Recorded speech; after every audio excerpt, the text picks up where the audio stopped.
Hello and welcome to the Ladies of Lore. I am your Dungeon Master Kayla, and these are our lovely adventurers and my beloved friends. Say hi, everybody. Hi, Hi. everybody. Thank you guys all for being here and for joining us on this very fun Friday evening.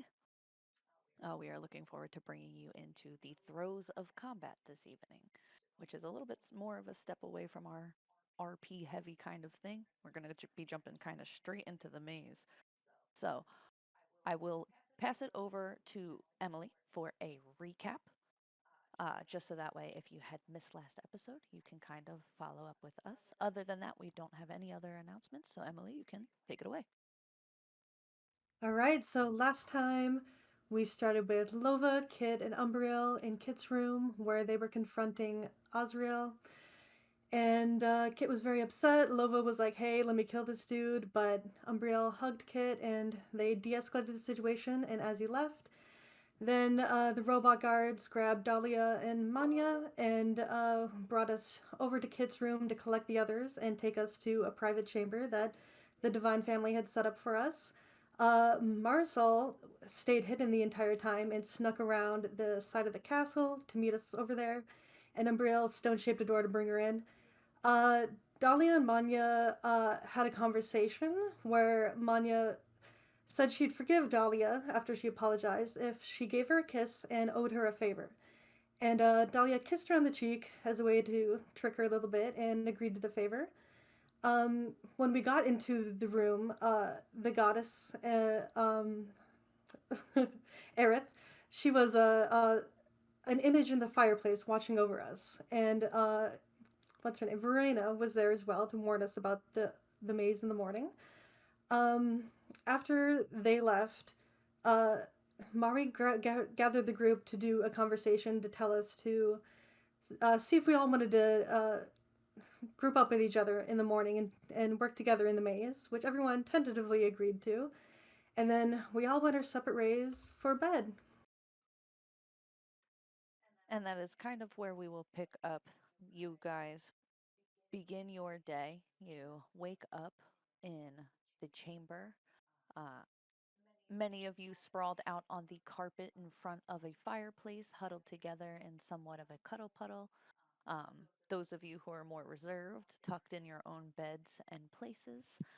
Uh, and you sleep until you feel like you are rested. But I wouldn't say exactly that morning comes.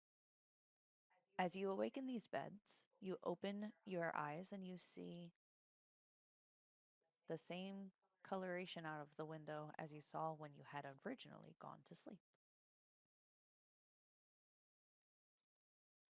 Almost like a strange galaxy above you, out of the window that doesn't really track with any sort of day nor night. Literally about to ask if there are stars. Ooh, can I do a little investigation? I would imagine Lova is used to sleeping under the stars, and would have like keen insight to Mhm, like what's normal. mhm.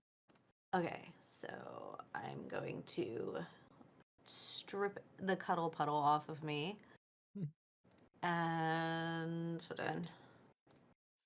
I'm so Very. sorry. Give everybody forehead kisses. Investigation. Oh, that's gonna be great. Can't wait for this +0. That's a whole 4. I look up and I'm like, oh, still night. Okay. you you look up and it feels weirdly strange. You feel like there are some astral patterns that look like they make sense, and as your eyes focus in on them, it almost is like when you're watching a star that you think is a star and then you recognize it's a plane. Everything that Mhm. is floating up here, all of this speck and stardust, seems to all be in motion above you. Ooh. The more your eyes kind of focus in on it, the more you see the floating and glinting like little pieces of glitter that dot and float through the air. Okay. Whoever the next person that wakes up is, I'm gonna like snap and be like, come here, come look at this. Well, who's an early riser? Yeah, that's a good question. That is a good question. Hey, good morning, sleepyheads. What? Come look, the stars are weird. Umbriel's just like looks up, like barely squinting her eyes open, like, they're fine. And goes It's back to morning. bed. It's morning. They're stars. Fine, it's early morning then. It's like, what, 2 a.m.? No- Oh my gosh, no. Just come look. Come on. Come look at the stars. Kit and I have been here for a while, so this is normal for us, right? Mhm. Okay. Umbriel, as you make your way to the little portico window, so gracefully stone shifted into shape next to the other window, you can see that in the sky, this dappled little bit of constellation or matter seems to be like dust floating around. The same strange patterns as the stars that you had observed before, Mhm. but now kind of focusing your eyes on it, you recognize. Give me a either a religion roll or a nature roll. Entirely up to you. Your call, whatever your better stat is. We are definitely going with religion. Mhm. Dirty 20. Dirty 20. Okay. Uh, you are anticipating nighttime stars last night, and in this moment, you recognize that there is no day to be had.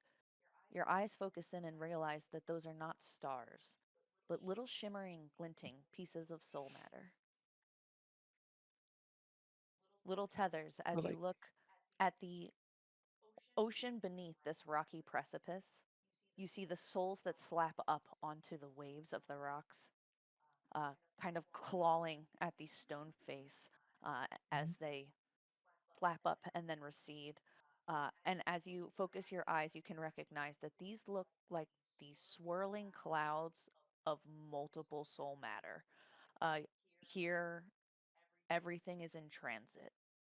Nothing that is outside of you, and this castle seems to be corporeal.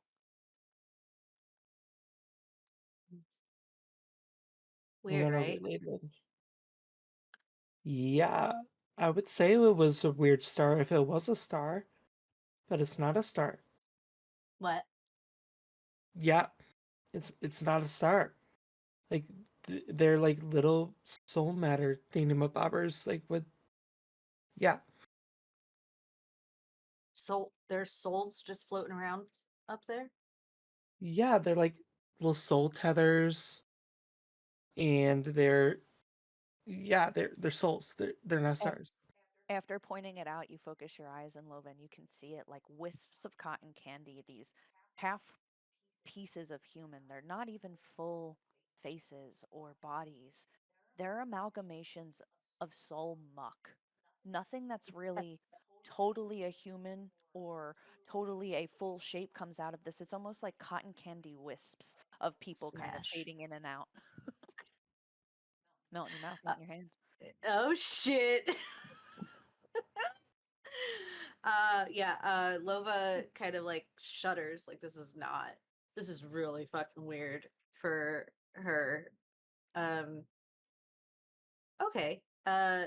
We can like breathe the air outside, right, Umbria? Like we're not gonna get like soulness in our lungs. Umbrelle's gonna open up her stone door and take a deep breath. Ugh! Oh no, no, no. I just met you. Big deep breath of Solman. You get nothing. It's just air. All right, she peeks her head back in, like, we're good. Kit, were you sleeping on the floor with us, or did you go to a bed? Kit was sitting under the window, No, God. Oh, you. but We not probably the. like right over you. But Kit doesn't need to sleep as long, so she was probably awake and is kind of just looking up while you guys are over her. You said Oh, that we were laying on uh, a fur rug. yeah. I think that I have grabbed the fur rug and like rolled it like over top of me, and it just kind Oh, of you're burritoing yourself? yeah. That's so funny. Dahlia's gonna come down and join the others to see what all the commotion is. As you guys begin to stir in this space, you can see out the window the same kind of remnants of soul matter wisping around the sky and the ocean and the atmosphere just all around you. It is obvious in the daytime that this is a fully loaded area, just jam packed with pieces of people trying to put themselves together here. What? Sorry. Go ahead. Just would Kit have been told about any of this stuff in terms of like technicality and like probably Oh my anything gosh. Azzy has to say about it? 110%. It probably would have been really, really. It would have been the birds and the bees conversation for you, actually, probably. So it would have been a little bit awkward. The conversation that was had would have very much gone, uh, Kit, so like, you're created out of all of this stuff. And he would kind of show you all of the like soul ocean and sky matter and cotton candy clouds of souls.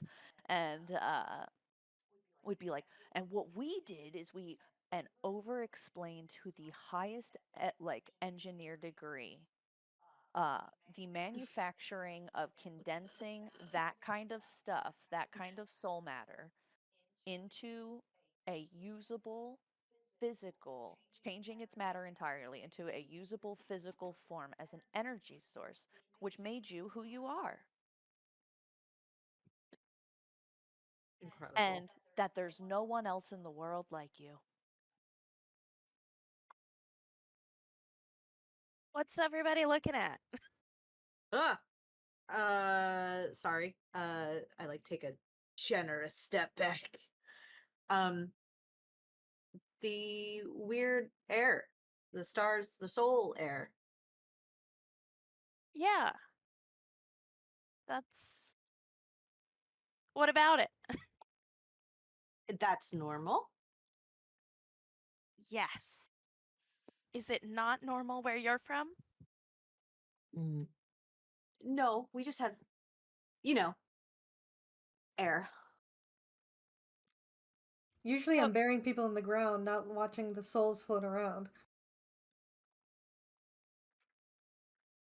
Morbid. int- So we're good though, right? Like, Umbriel just took a deep breath. Are we gonna have to deal with a premature goodbye? I don't think so. Everybody Okay. here breathes. I don't breathe, but everybody else does. Okay. Well, I this place is weird. you don't like that stuff? I don't know what it is.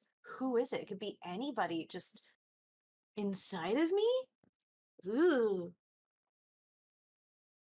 I mean, it could be you if you put it all together. Like What? you can Respectfully, kid. What? well, you cuz that's where people come from.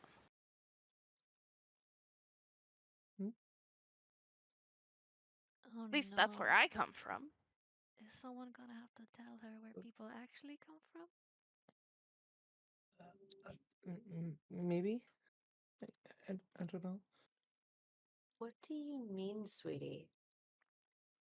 That people come from nebulous sky particles. Well, as you said that you can squish them together and then you Of can make this guy again. Oh. What do you say? No, go ahead. What do you say? He said you can squish them and you can make them together and then they turn into energy and then you have a person. Or at Mhm. least you have me. Okay. Cool. See, I'm Alex fine. made me.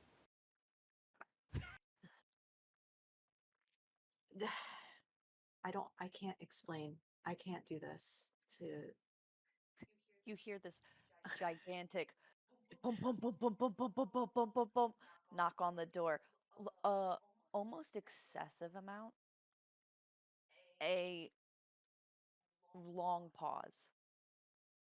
An additional 3 knocks. Yeah, he's wild. And then the loud door hinge kind of creaks open. And he says, "I gave you plenty of knocks, and I'm coming in now." Uh, and you see Ryu, pull up to the front of the door in his gangly form, his long hair. He's very muscular. He's just very lanky in his body. And you can see he definitely resembles, in a lot of ways, his dad. Um, he holds this gigantic uh, weapon at his side that he's like, "Look, they gotta learn for themselves. Just give it a second." All right, so my chosen.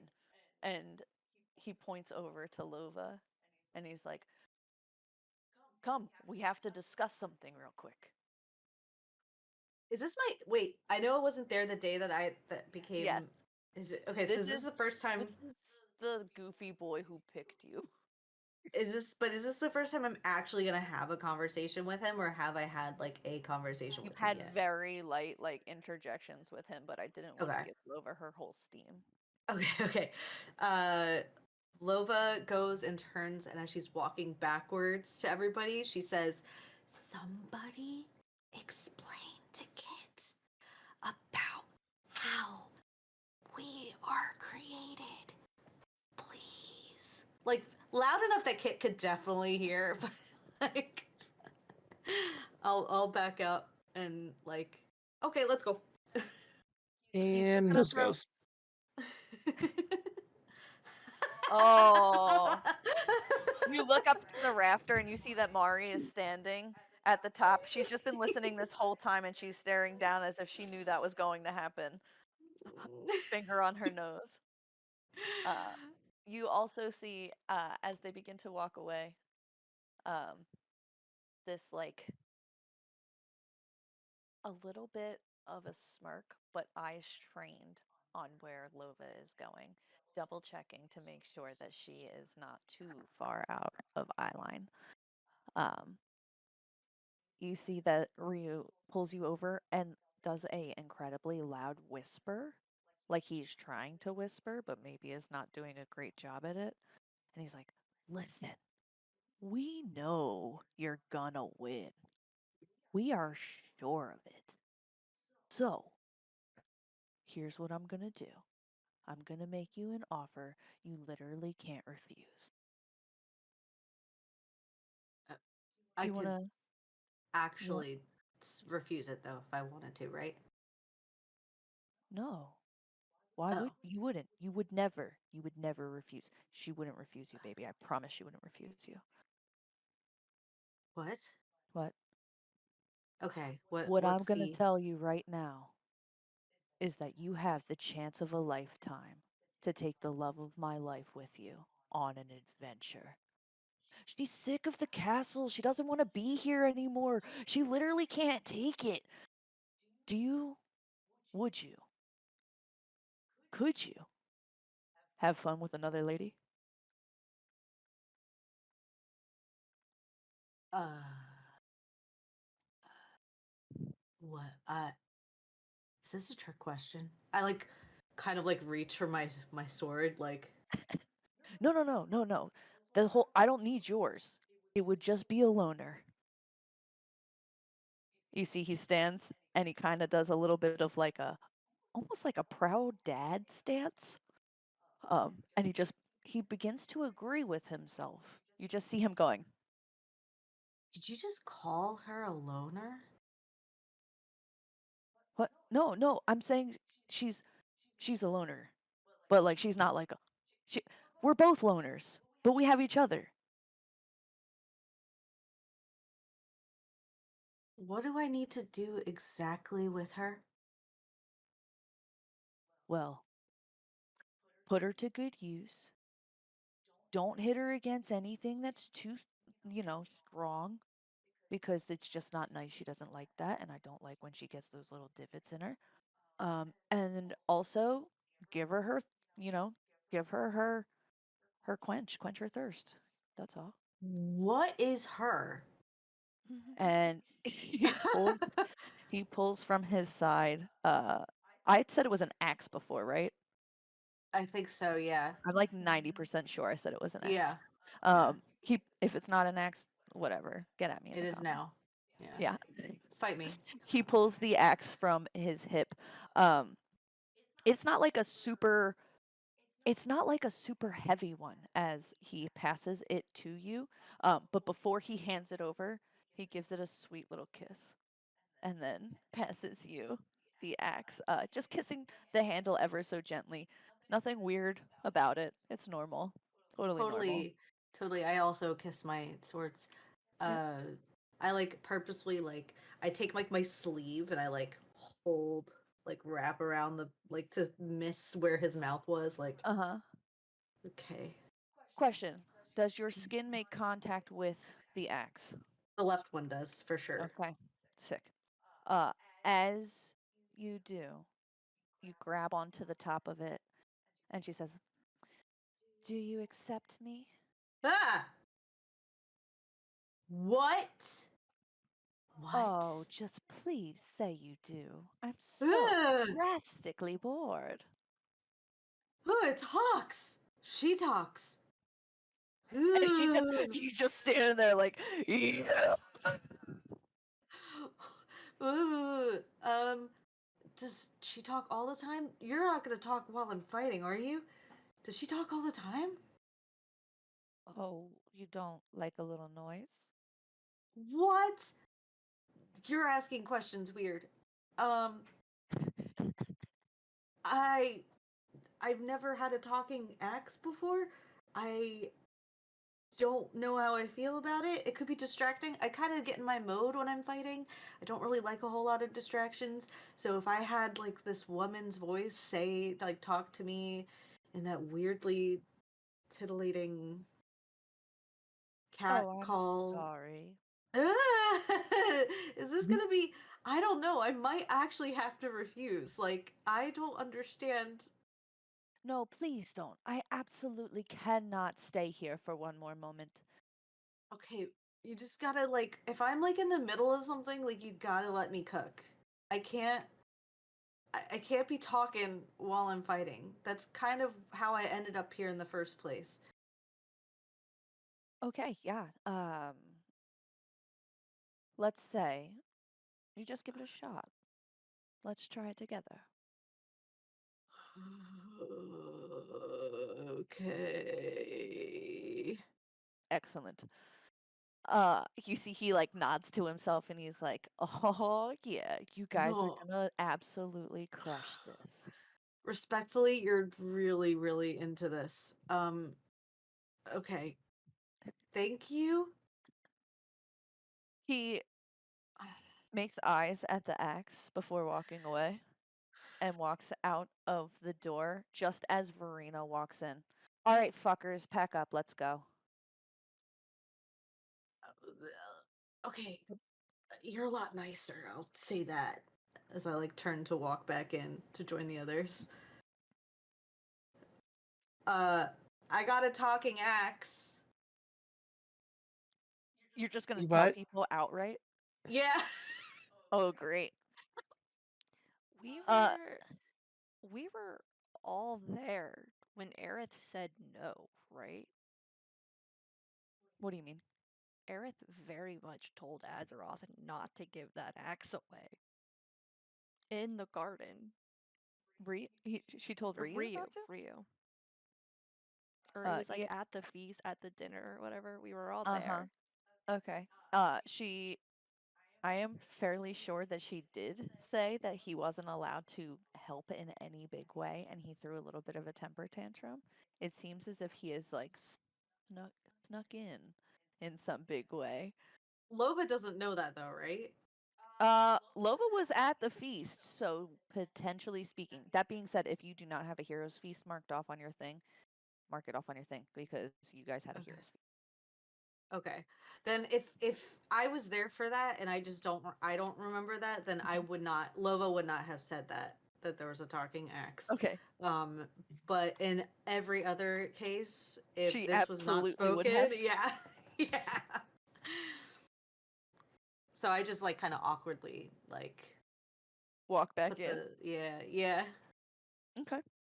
So if she doesn't announce it, then what I will say is that as you guys return, or as you return to the rest of the group, you do see mid conversation Manya explaining to Kit how babies are made. Uh, It's you don't gruesome. have to. It's gruesome. I gotta hear this. I gotta hear this. Oh, I don't want to actually explain No, it. you don't No, have it's to. okay. It's just like No, the tail. you have to. It's the tail end of it, and she's just like, it's absolutely terrible, and you just see Kit's face. The Kit for your reference, the tail end of it is. No, that's too much. That's too much. Never mind. Oh, I Come want to know. on. No. Carly, just know that she is using correct verbs, correct terms, and she even explains to you what the inside liquid is.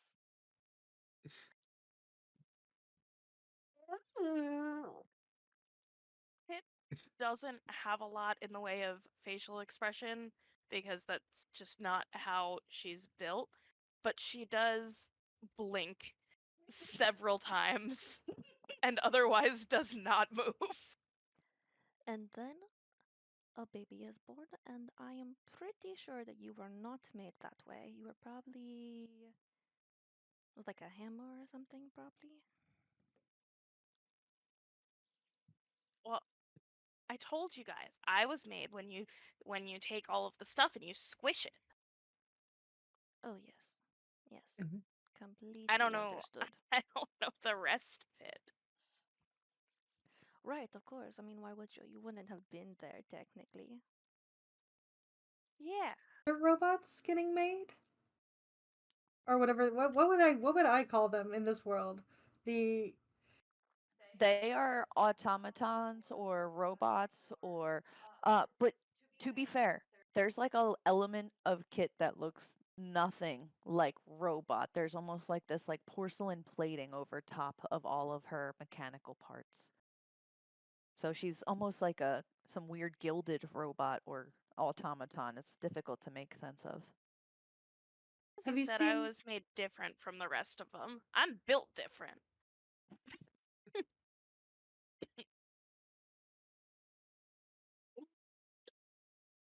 Yes, you are.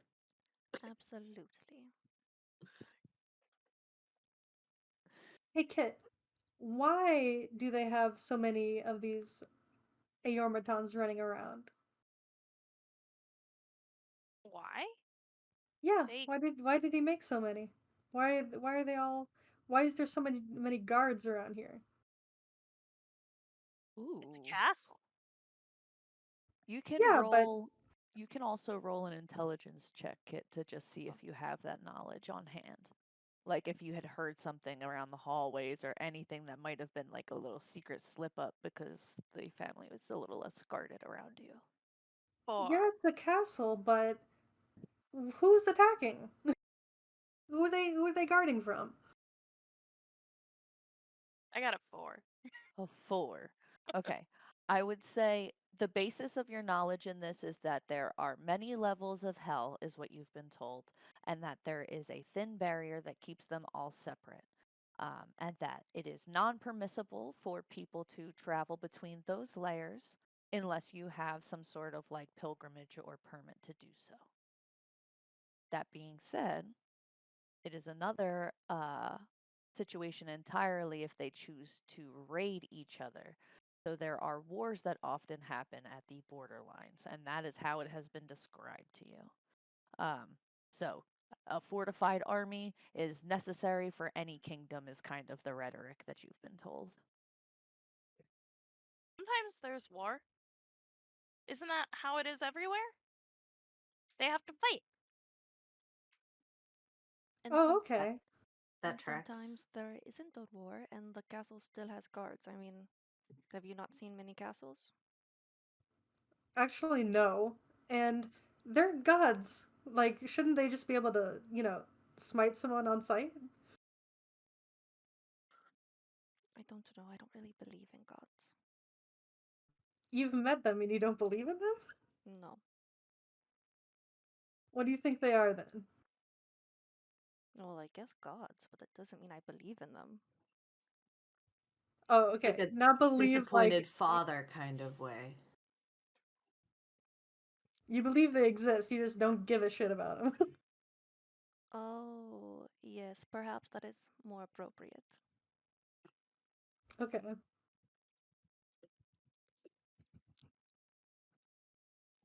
I think Uh, that Verena is like, okay, let's go, round up. where are we going? I'm sorry, are you new? Of course you're his champion. Okay, look, you guys are going on a mission of undisclosed terror and turmoil, and you have a goal. And if you complete your goal, great. And if you don't, we don't care. And at the end of it, it doesn't matter because you're damned anyway. So damned if you do, damned if you don't. Get in the hole. Lova? Well, very, very slowly, like slow burn activate rage at at that fucking like what? Respectfully. Um and so it's kind of like you just see like I was still holding the axe and like you see like my grip tightens so much that it sounds like it's like the wood is splintering or the metal or whatever, but it's actually just her bones cracking in her hands. And she's gonna be like,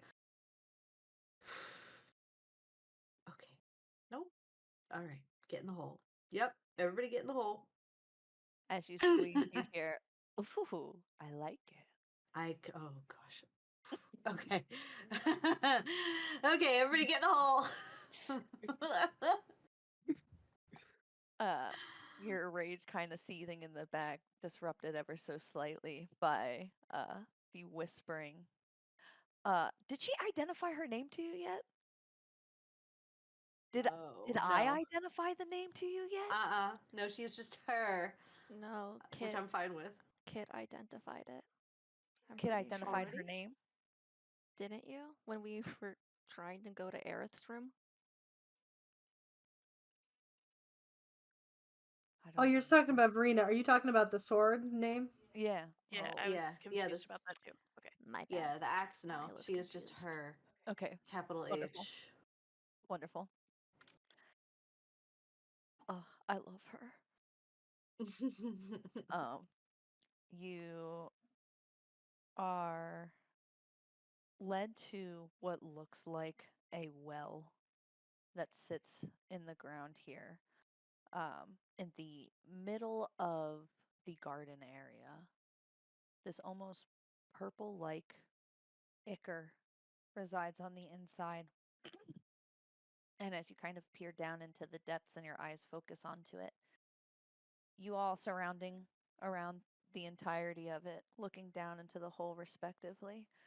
She says, okay, so you're going to literally jump in there. And then I don't know this guy really well, but apparently my dad likes him. So, it is what it is for that one. So you're going to meet him, and he's supposed to help you through this like little passage. And then eventually you guys will be in and on your way to, you know, what your end goal is. You guys saw it, right? That little light bulb looking, translucent looking weird thing. My dad wants it. So, and she looks at you, Mania, and she goes, "So you're going to get it for me and you're going to win, and then I get to show all of them that we're better because you're better." I mean, I don't disagree with you, but if I jump down that well, will I, you know? You're already, you know? Again, I mean, again. Mm, well, not immediately. The goal here is for you to not do that. Do you think you're capable? Well, I was asking if it was a magic well, but clearly you are not intelligent enough to know that question. So I will just jump. Clearly. You always jump when people tell you to, don't you? And then she says, it's a portal. I'm intelligent enough to know how it works, and better yet, I'm intelligent to know that the people who speak back to me get punished. And she kicks you in your back into the well. You can roll a dexterity check if you would like to see if you can hold yourself up. I will call it contested. God damn So just rollies right now. Roll a d20. it. Okay, Oh, fuck okay. yeah. You fucked around and found out. Oh wow. Hmm. Sorry. Yeah,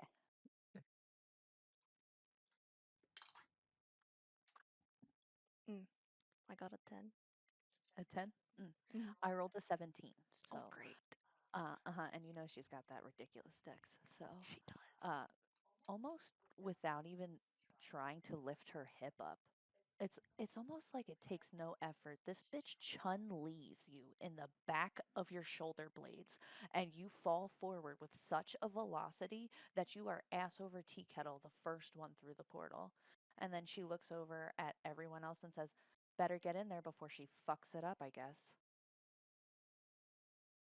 Loba's gonna immediately move forward, and as she goes into the portal, she's gonna fucking body check lacrosse style this bitch. Okay.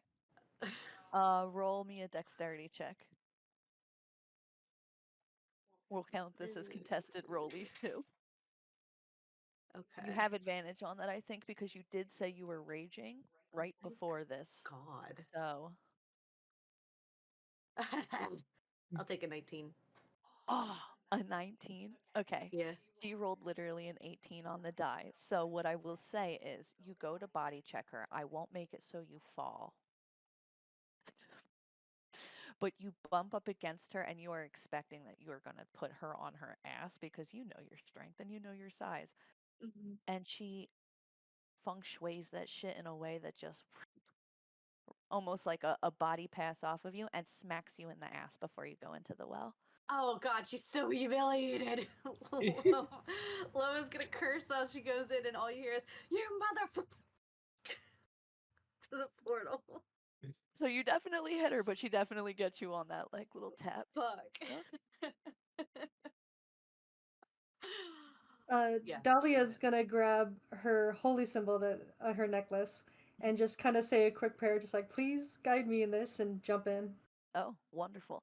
I will say, uh, as you do so, I will give you a +1 to your armor as you feel the holy symbol in your hand heat up, almost like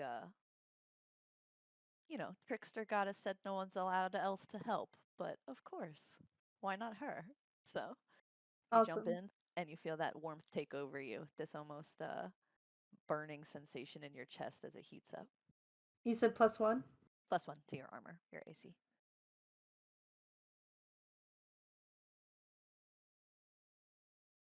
Uh, Umbriel, Hmm? do you jump into the portal?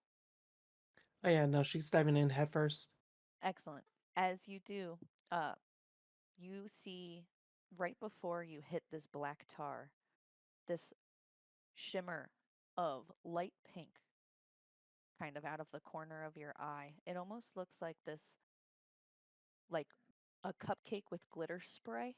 Like that almost Yeah. iridescent baking spray uh, comes over top of this oil slick portal, and you can give yourself one portent dice, meaning you can take a roll and either make it higher or lower. So you roll one die that's a d20, and you can make it either higher or lower than that d20 that you roll.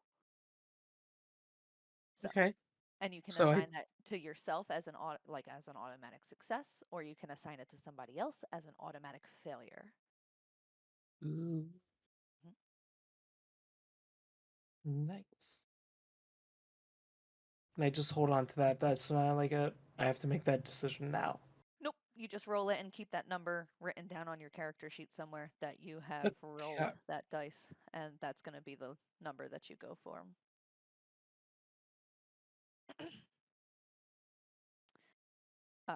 Kit, do you also jump into the portal?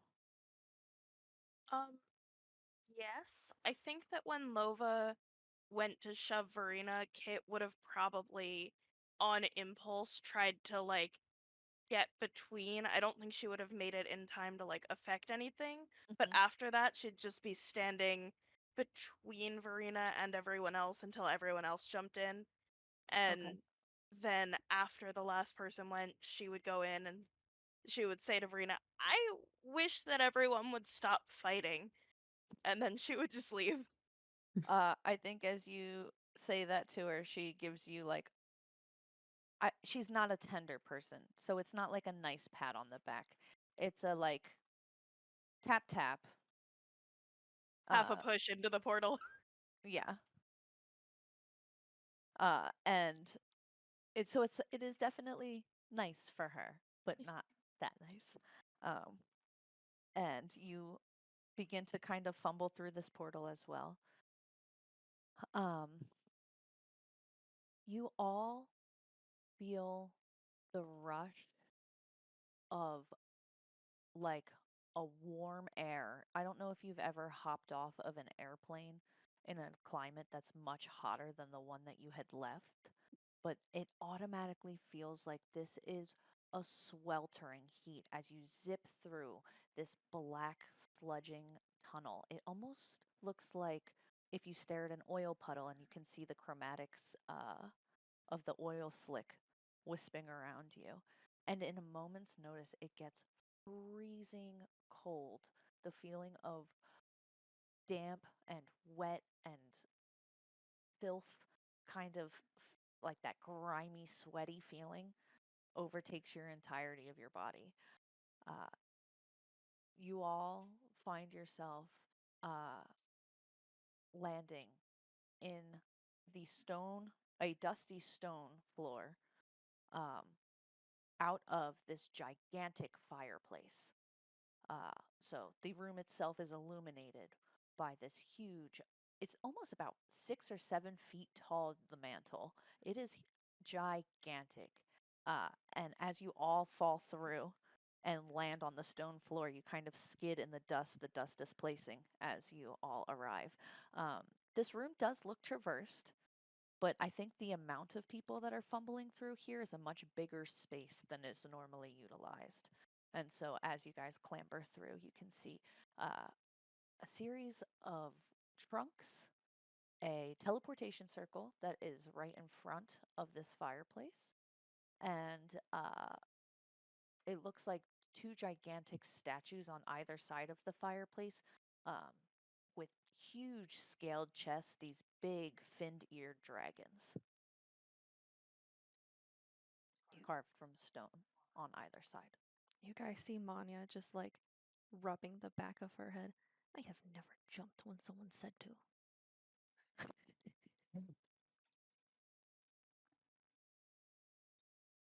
So, are we supposed to like work against each other? For real? I thought they were just kind of fucking with us. I mean, we all You're kind muted, of Emily.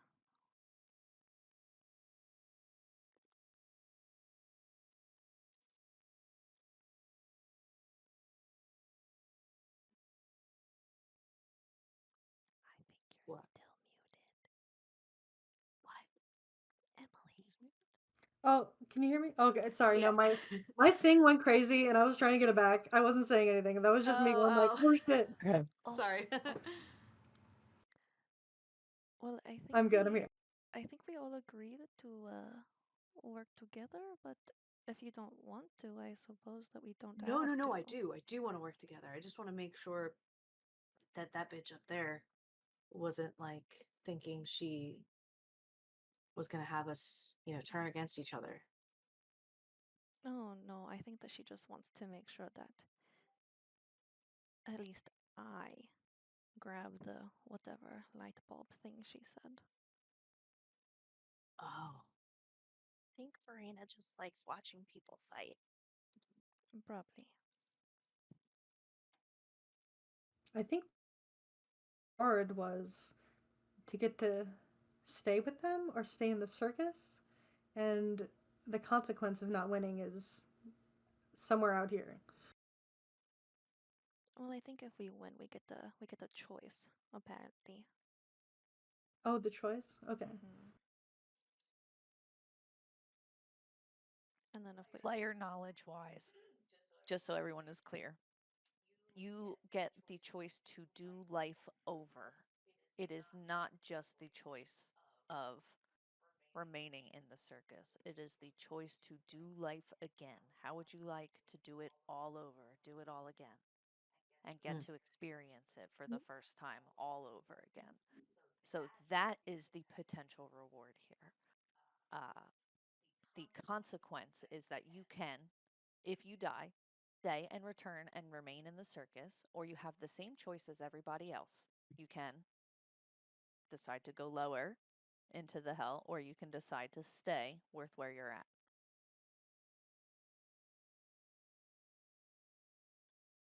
so if we just Oh. all bring it back, we're all winners.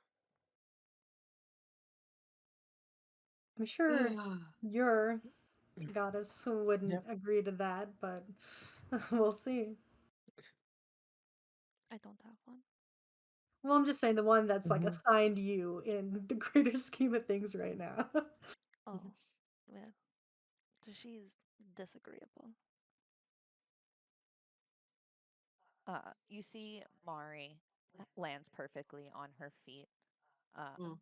having a secret exchange potentially before proceeding lower, being the well, I guess no, because Kit said that they would have waited until they were the last. So they were second to last. You see, she whispers something to Verena before jumping into the well, rather, and landing perfectly down here.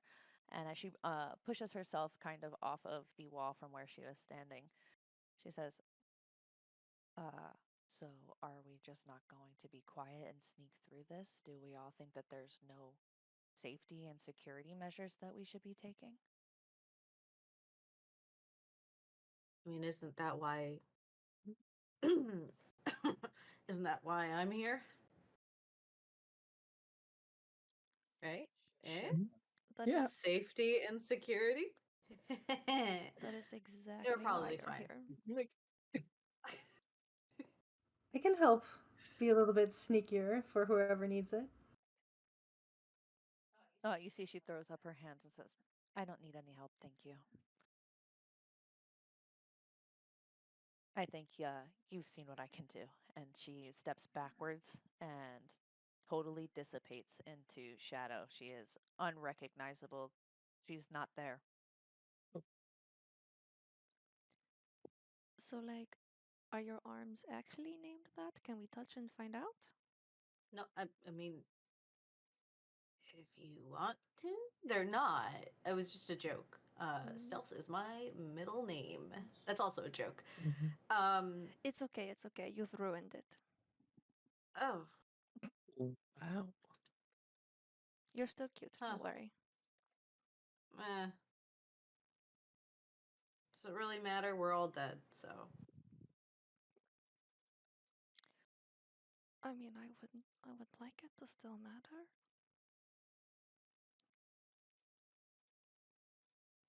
Okay. Full sneaky, Yep. sneaky. We'll be sneaky. Gotta be sneaky. Okay. If As you anyone's guys not sneaky, let me know. I can give you Blessing of the Trickster. Uh, Yeah, I got a yeah. +1 on my stealth. I think I'll be okay. Yeah. We'll be fine. Mhm.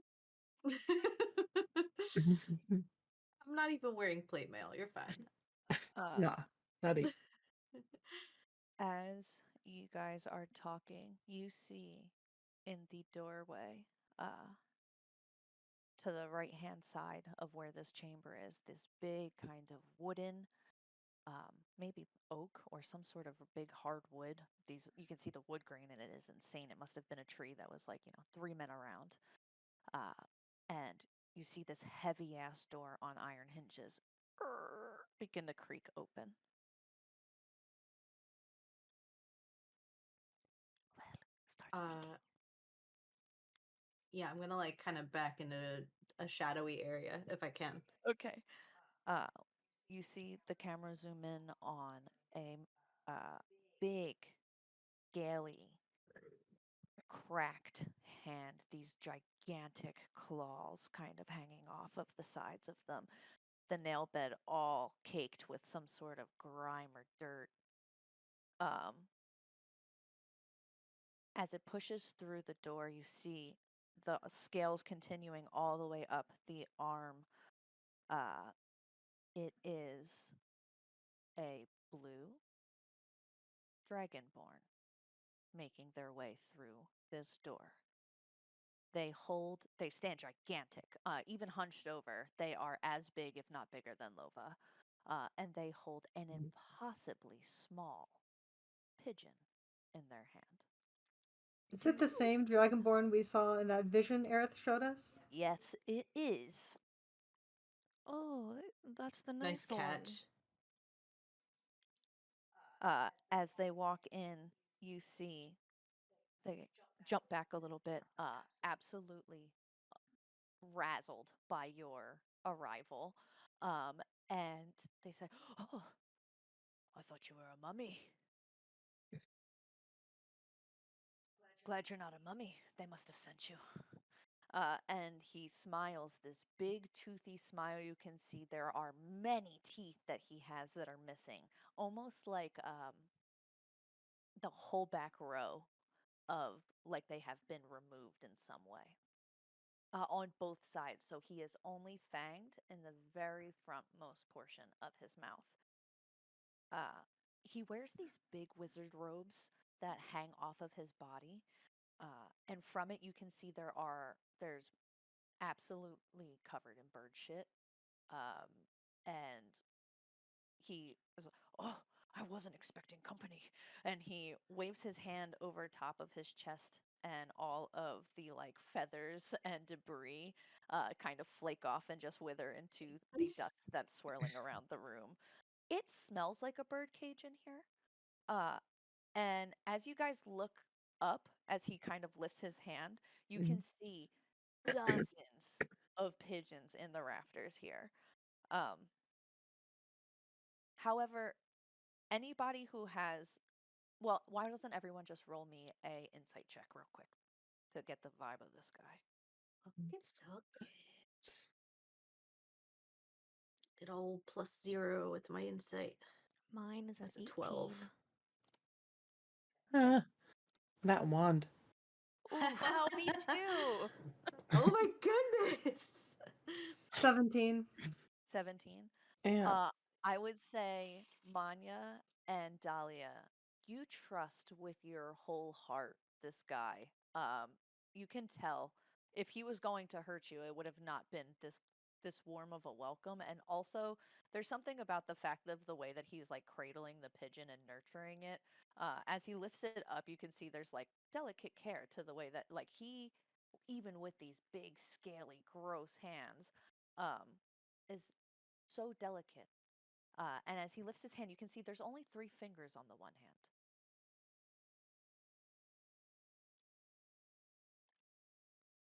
This might be pushing it, Okay. but am I allowed to have a very, very small memory because this dragonborn has blue skin? I said it could be pushing it. You can say no. I'm just Yeah, curious. that's pushing it. That's Okay. pushing it. That's pushing it. Okay, that's pushing it. That's pushing it. So I would say, uh, as you see him, though, you get this feeling of comfort and not dread, despite the fact that he is this big, imposing, intimidating looking thing. Can I address him? Oh, sorry, keep going. Yeah, go ahead.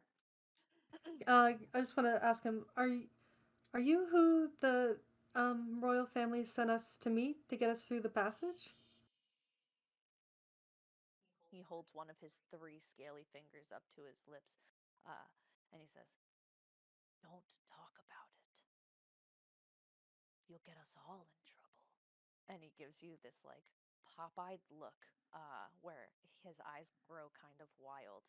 He says, "Come, come," and he sticks out his arm, showing underneath of his robes many other birds in many pockets, like almost like a guy who's selling watches on the street, like a trench coat.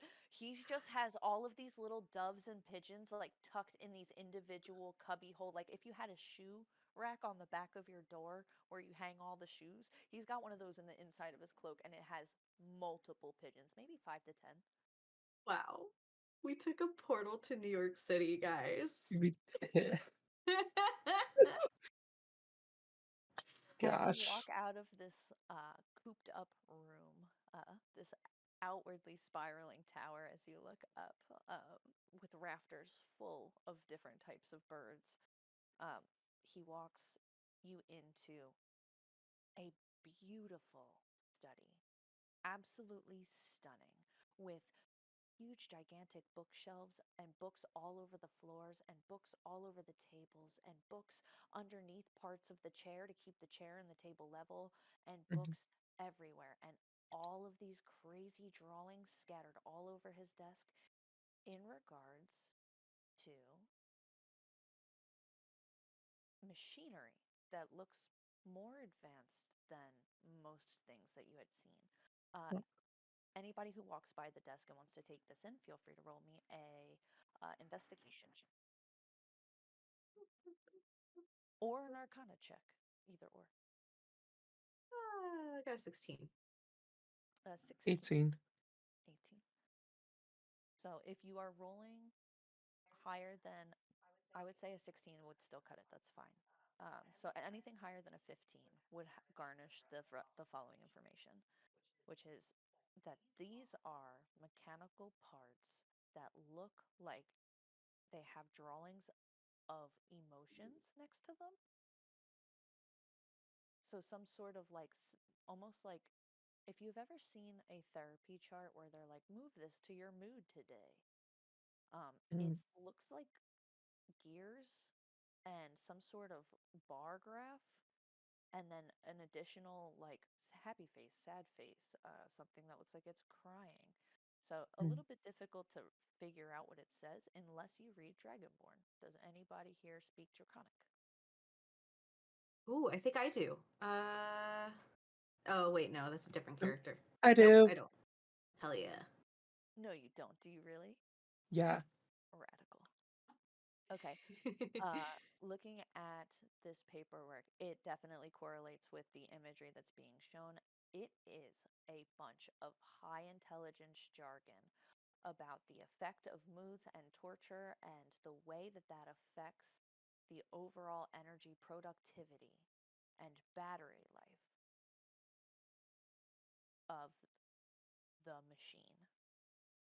Machine. Mhm. And Mm. he looks at it and he, ah, interesting work then. And he says, "Come, shh, you don't have much time. This is a sneaky mission." He leads you through this beautiful study. Uh, it's opulent. It is incredibly gaudy. There are jewels and gems and gold and all kinds of little flecks and fragments of precious metals lining this entire area.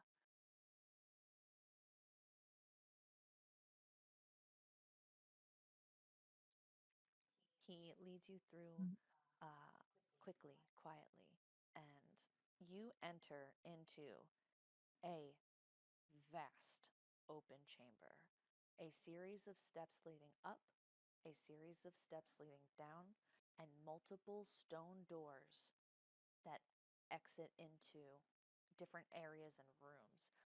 This is a huge, huge venue.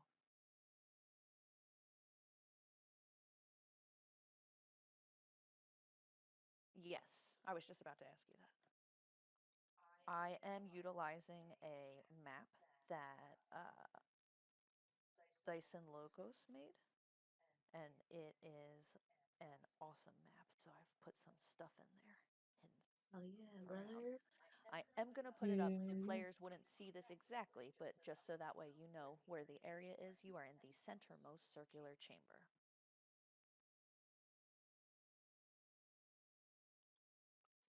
Does this look in any way like a kind of upside down or like Feywild situation where it's like a mirror, like a parallel castle that we were just in, but not. It It sure does. does? It sure does. Oh, Lova's so fucking smart. Okay. Um, Lova is gonna kind of like look around and start like counting like steps, and then whoever's next to her, she's gonna like seatbelt mom style, and be like, "This place is giving me deja vu, right? It looks kind of familiar. It feels familiar, right?"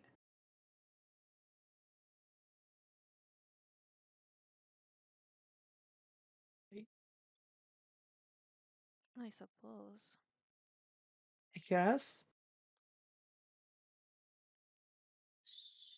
So, I mean, we could just discern where this thing we're supposed to collect is and then go to that room that we know is like, oh, it's in the library room, and just go in that general direction. Well, Mm, we could, but just in case we do get separated at all, can I cast spells on you guys?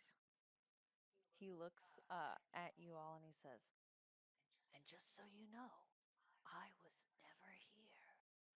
And he closes the door and locks it behind himself, locking you all in this chamber. oh, I don't even know what he is. I can't answer.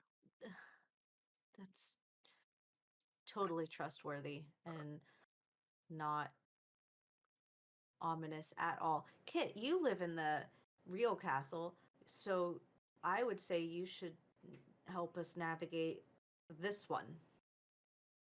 Ooh, tricky girl. That's good shit. Okay, well, I'm going to assume you're all okay with magic, and I cast telepathic bond.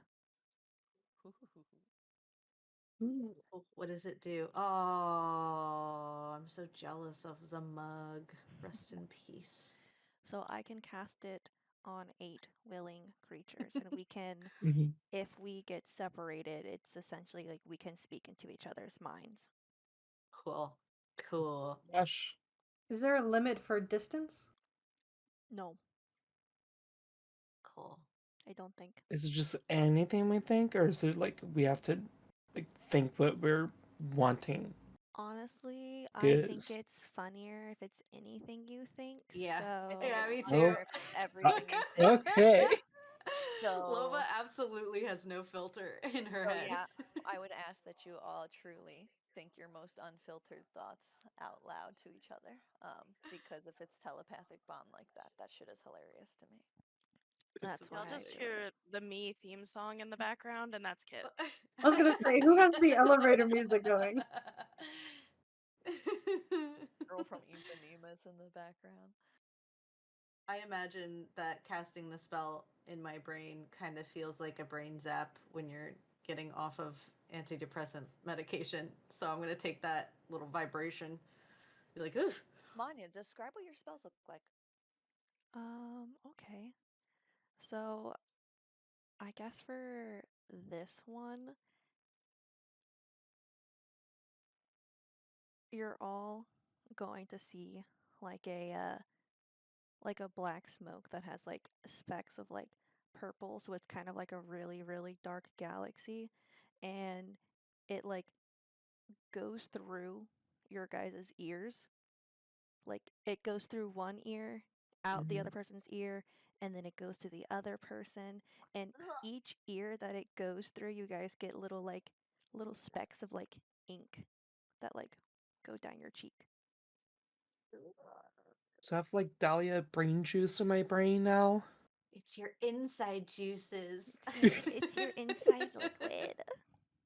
Inside liquid. Oh my god. But Okay. since it gets cast on me too, I just like wipe away the ink that came out of my ear. I go, oh, you guys made me ink.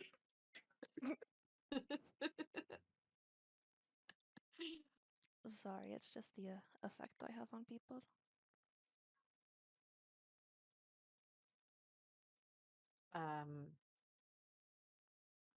Probably for the next until the spell ends, you're going to hear like badger, badger, badger, badger, badger, badger, badger, badger, I mushroom, hate that. mushroom. I hate that for It everyone. is.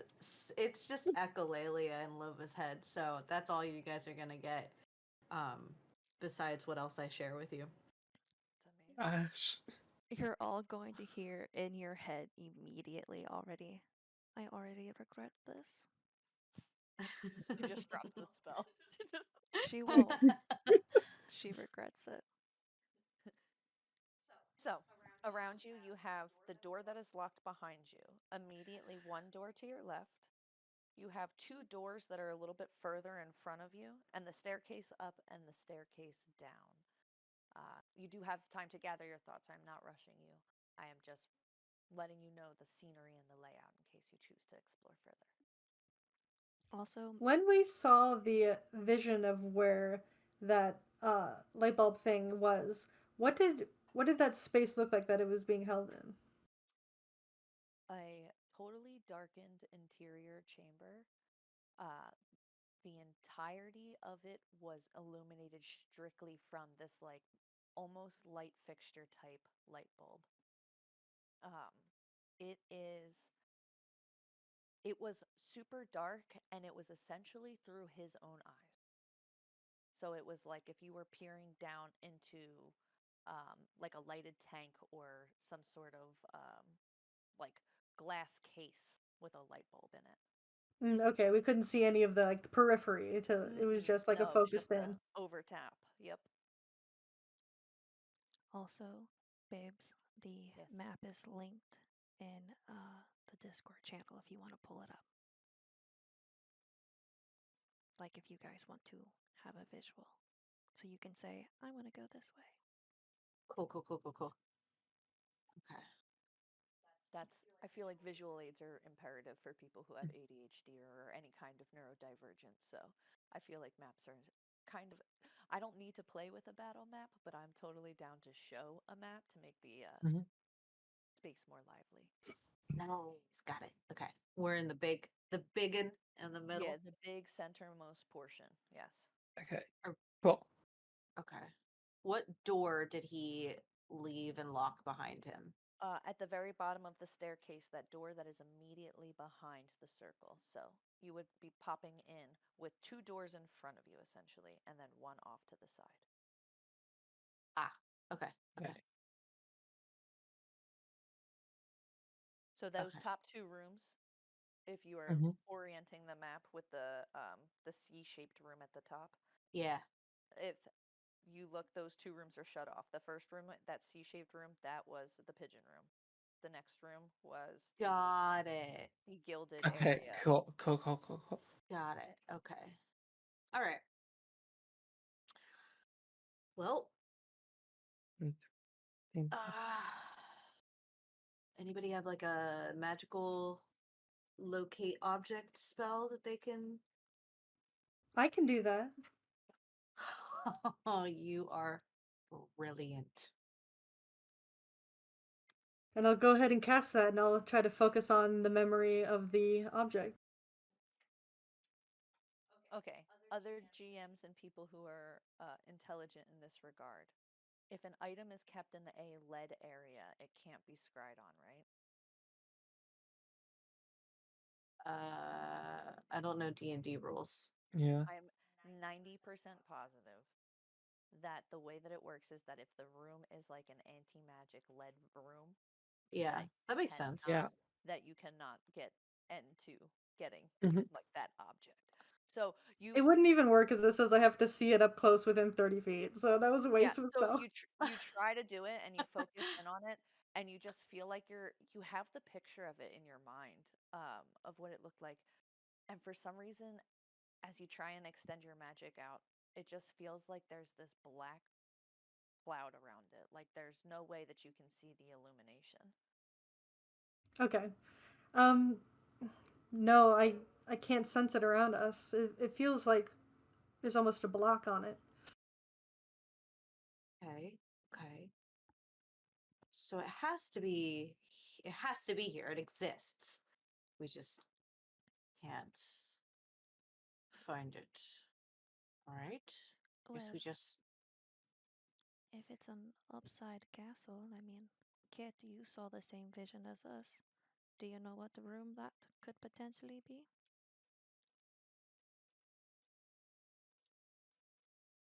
You We, can roll an intelligence check if you would like. oh, I'm so good at those. I'll say you can do it with advantage because you have intense layout of the castle. 15? 15. It gives you the icky chills, but you're not sure. It could be the attic area, which is where Azeroth's workshop typically is. You're trying to think of like areas that would be like dark and no like line of sight. You do know they have a dungeon. You've never been down there.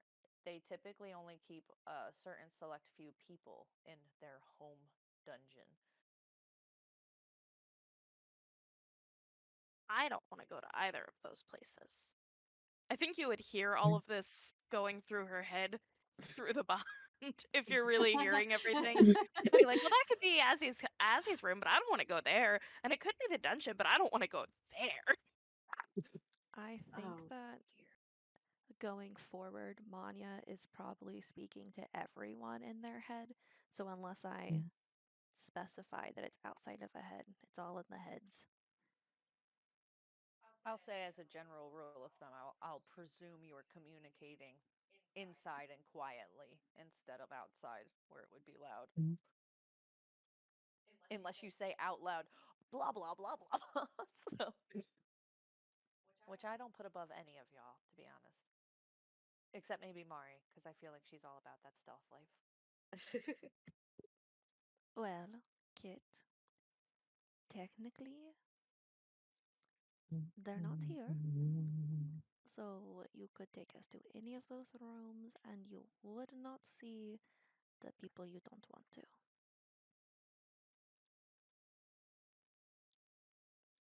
I don't think that anyone we do see would be better. But okay, those places are still kind of scary. But we gotta go somewhere, right? No, we certainly can't stay here. It Okay, kind we'll of looks stick around and together. thinks about that.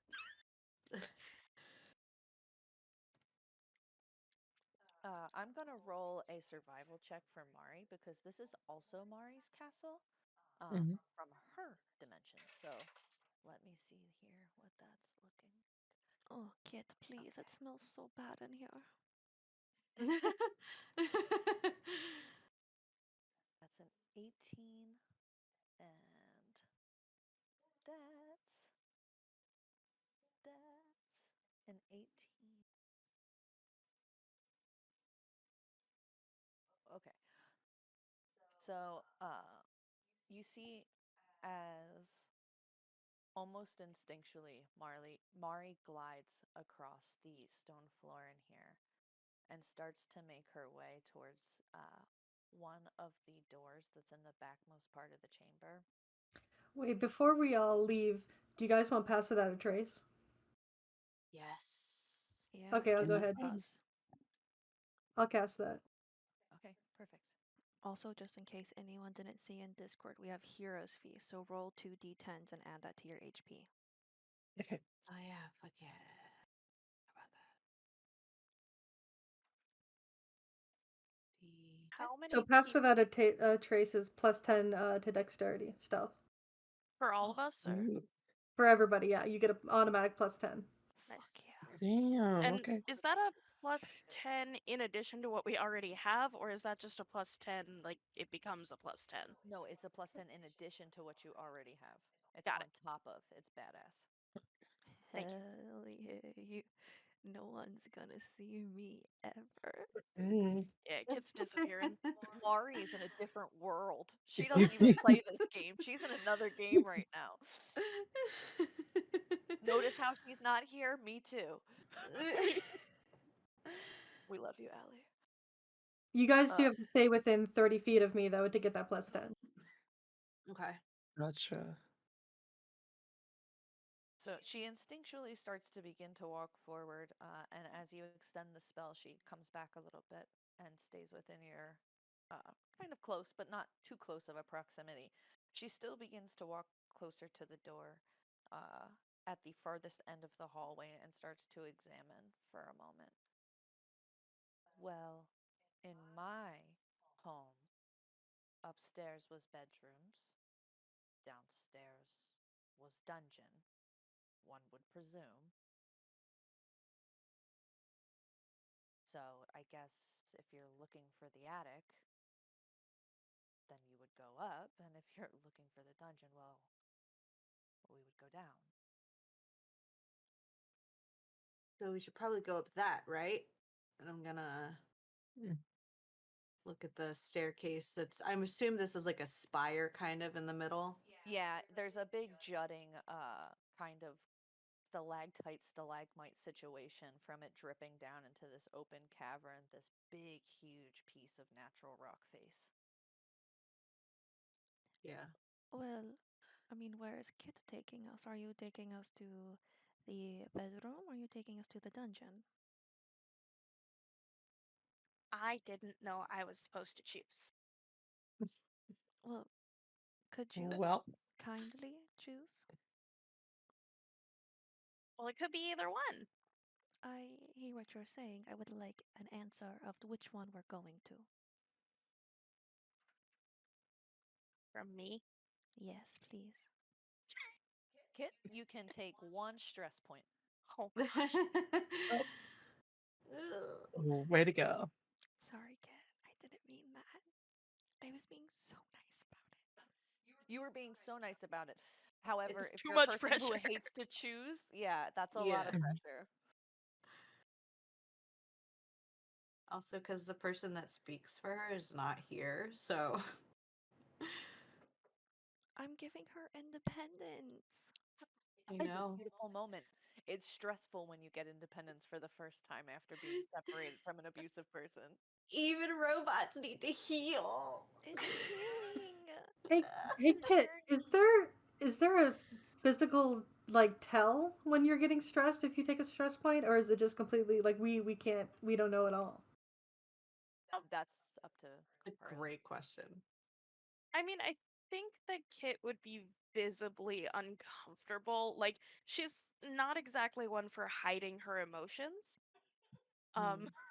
But I don't know that there would be like a specific like thing that she does right at that time. You would probably just be able to see her getting really emotional. Okay, cool.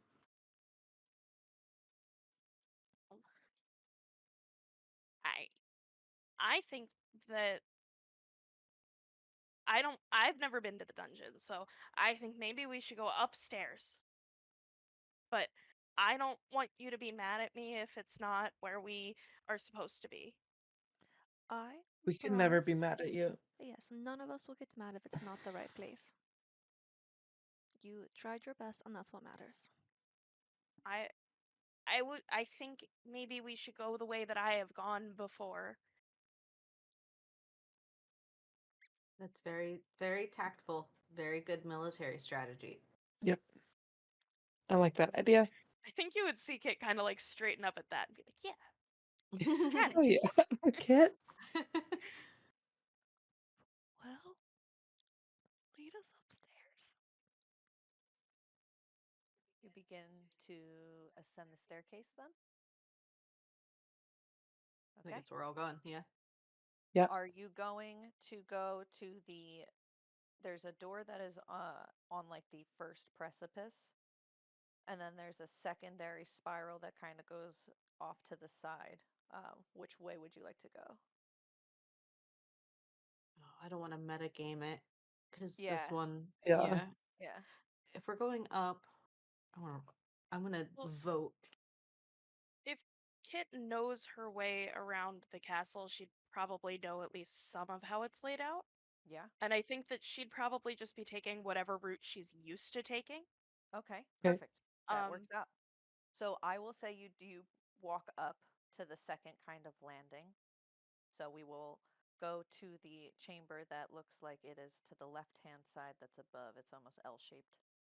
Mm-hmm. Mhm.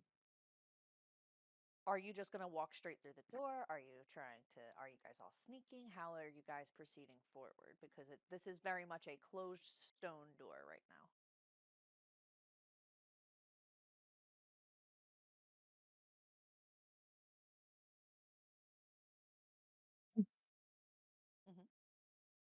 Kit, do these doors in your castle have like traps or anything like that that are activated?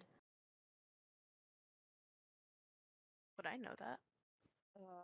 You would know that Azeroth has 1,000 eyes everywhere. So yes and no. It's not as if there's traps active in their castle per se, but he is aware. He's watching at all times. Like he's got a crazy surveillance system.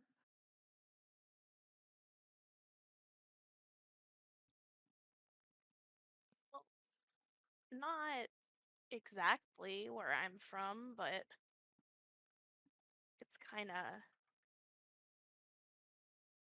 It's not like it's a secret if you go anywhere. Is there a handle on this door?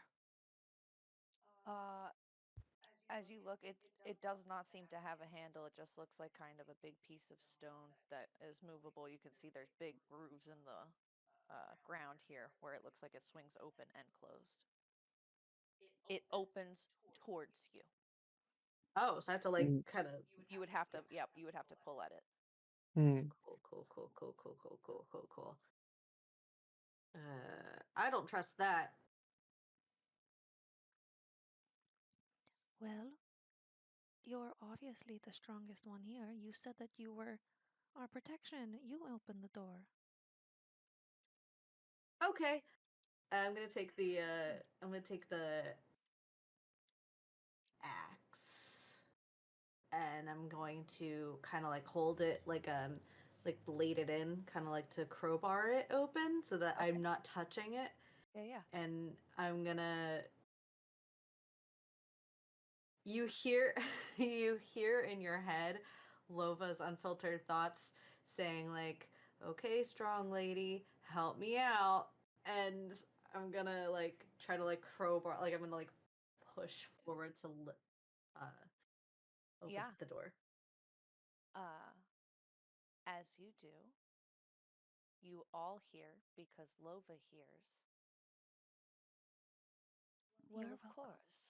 And you can call me Miranda. Who's Miranda? Oh my goodness, yes, who is she? You guys can hear that? We Um, can hear what you hear. We're in your head. Oh, yeah.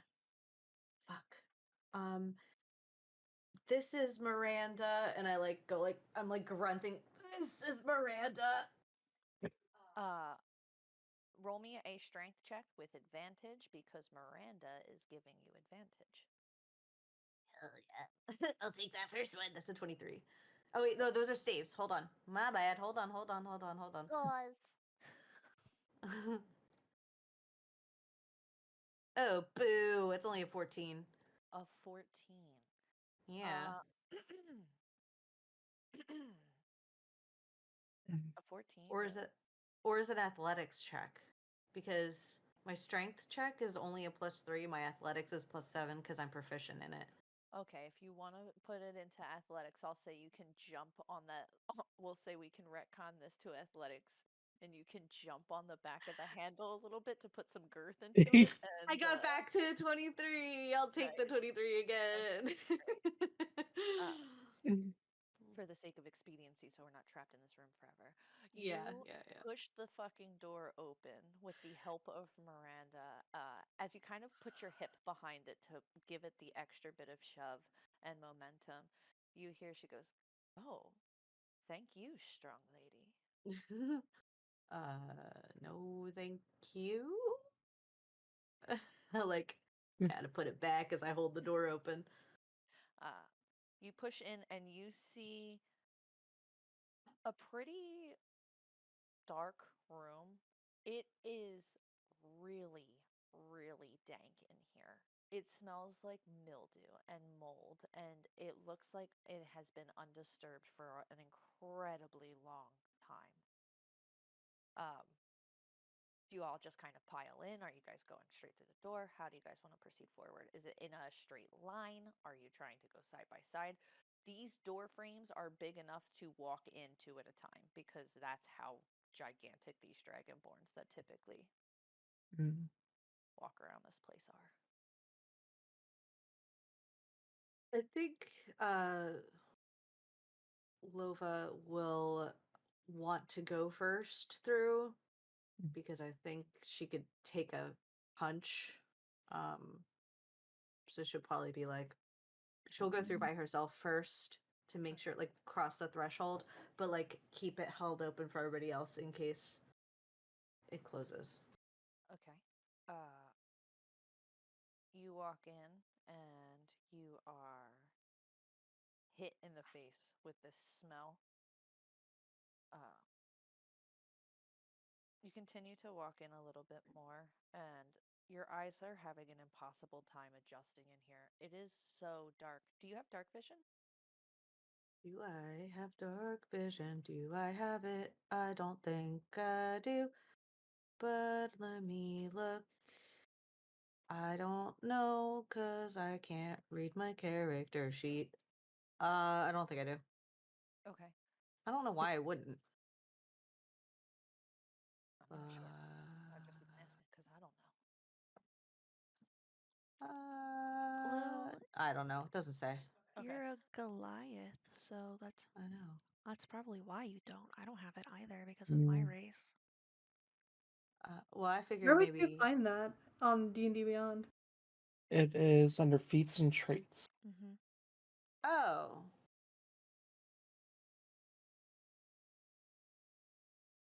nope. okay. Yeah. Uh, Uh, because it's dark, can I take out a dagger and cast light onto it? of course. Yeah. Uh, Fuck yes. as you do, you guys observe just this well, what kind of glow would it have? What color would your like small low light be? It would match my magic, so it's like a purpley blue, kind of like what my lights are. Yes, beautiful. So you see this interior of this chamber almost lit inside like a dark room. This purple blue glow emanating from a shorter, kind of stouter dagger uh, that Umbriel produces and holds out in front of her. Um, everybody, roll me a survival check.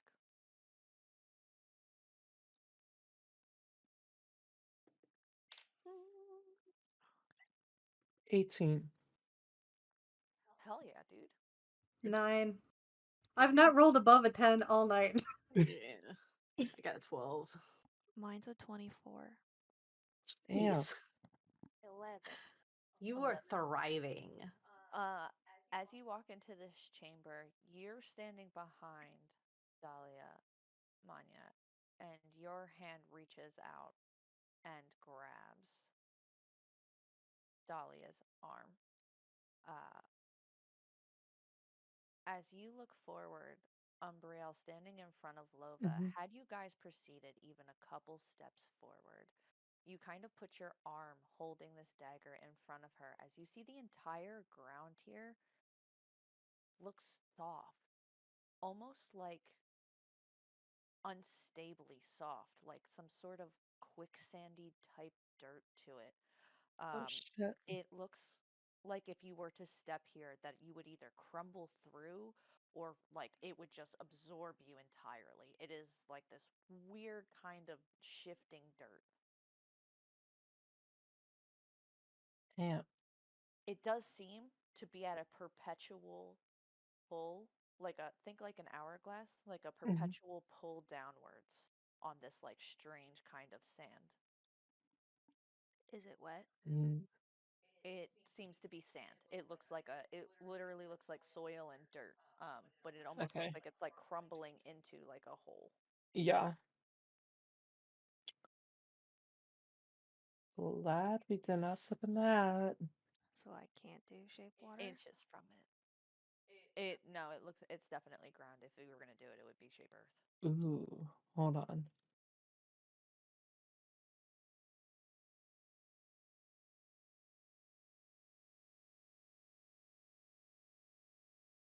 Oh, never mind.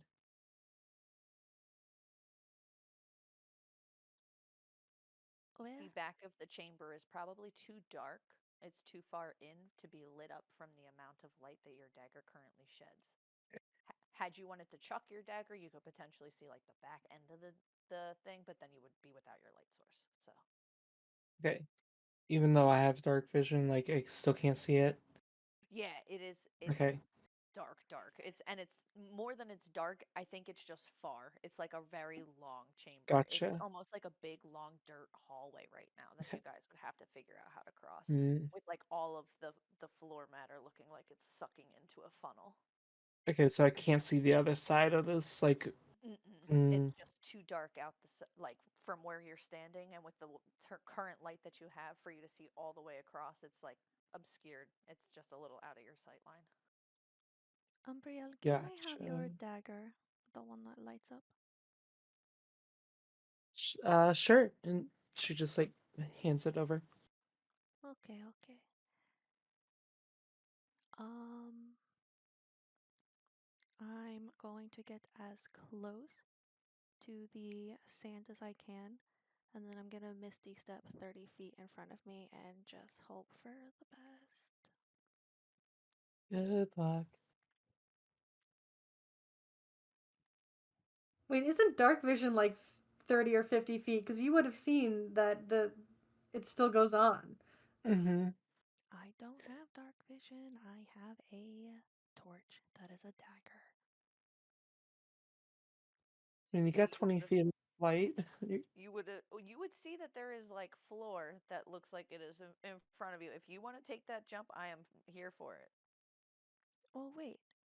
Do you have dark vision, Emily? Are No. you? No. Okay. Damn. All you blind bitches. Kit does. Kit does. Kit, is there Kit's in your head. anything? Kit's everywhere. Okay, and dark vision can see how far in the dark? Oh, but Oh, we can't see shit. Mari does too. Mari also has dark vision. I So, know, but it's too far of a Like we can't chamber see to see anything. across the other side. All you can see is the like 20, 30 feet in front of you, and the 20, 30 feet in front of you looks like shambling ground. okay, well, if it's too far for even dark vision to see, then I'm not misty stepping. Yeah, you wouldn't be able to Mm-hmm. see the other side of it, is what I was trying to say. Is like it looks like you have to find some sort of way across this like sand earth if you're trying to get to the other side of this, and you don't even know what the other side of this looks like. It's just like it's like looking down a long hall. Should Like, we, I'm going to say in everyone's head, should we poke our head in the other door just to see if that's a better way before we commit to trying to fuck with this one? yeah, this one is obviously a dead end. Let's just go Mm. back. Yeah, I agree. Okay. Uh, you walk back down the stairs ever so slightly, uh, and proceed to go towards another stone door. All of these seem to be capped off. This one has a lot of grooves from movement, like a serious amount of grooves from movement. And you can see that it's partially ajar here already. Kit, if we can't go upstairs, well, can we just go to the dungeon? I mean, let's just check there first. We can go down first. Okay. And then if that's not the place, well, then we can think of a way to go upstairs. Can I do a perception check at the door since it's ajar, just to hear if hear if I hear anything like past the door? Oh, absolutely. You listen in and you can hear the sound of something dragging on the stone floor. Hard to know exactly what it is without like peeking all the way in, but you can hear movement behind the door for sure. Okay, I'll relay that information. Okay. I don't think that we should go walking towards anything or anyone in here. So we know to What if avoid they're that. protecting the thing?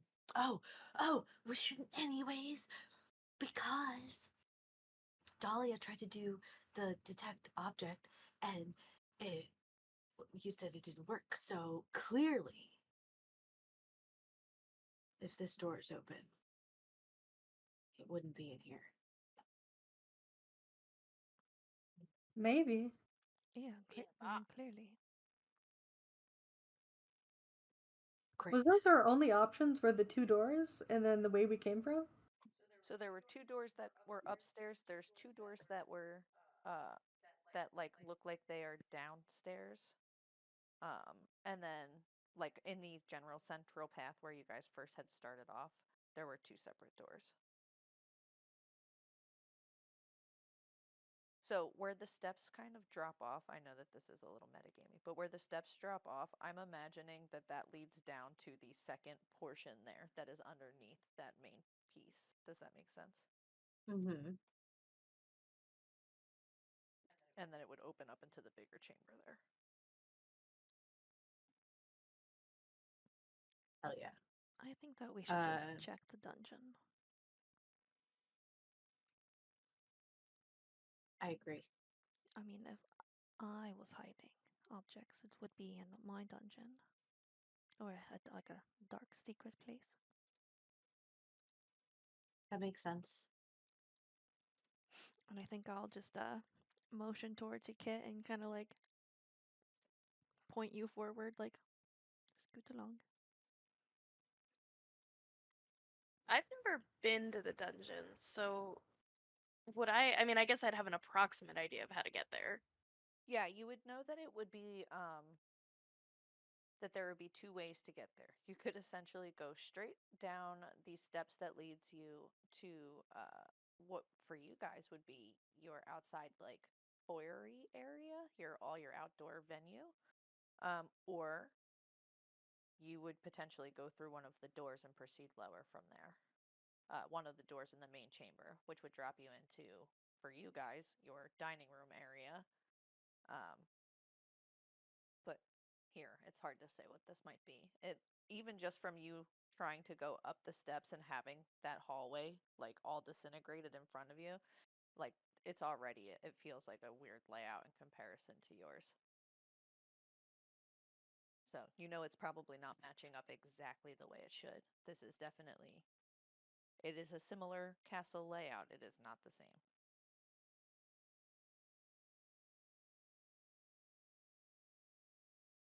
So which door is it, Kit? This one here? I'm gonna point down to like where basically the opposite of where we are. Mm-hmm.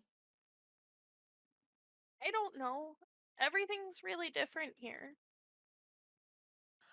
Well, let's try it. What's the worst that could happen? Okay. I mean, that is true. We are already dead. I'm not. Oh. I don't think Gotcha there. I don't think I ever thought about that. Well, go ahead, Lova. Lova, You open it first. as I start to like open the door, Lova's inner thoughts is just talking to herself about like justifying like the life of a robot. Be like, are they alive? I mean, they're sentient, Do they have feelings? Can they eat? Has Kid ever eaten food? Or is it like drinking motor oil? What is motor oil? I don't even know what a motor is. Is it it's just do you bleed? Do you dream? This is also very confusing. And then I'm gonna open the door as this is happening. Fantastic. As you open it, you do see uh, the entry point here has dozens of small, tiny, like almost reptilian like skulls. They look a little bit like gator skulls, placed in a huge stack here, multiple of them. All of them are missing their teeth.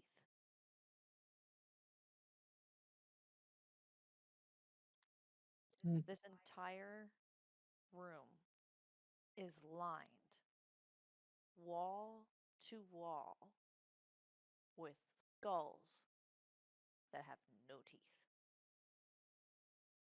Mm.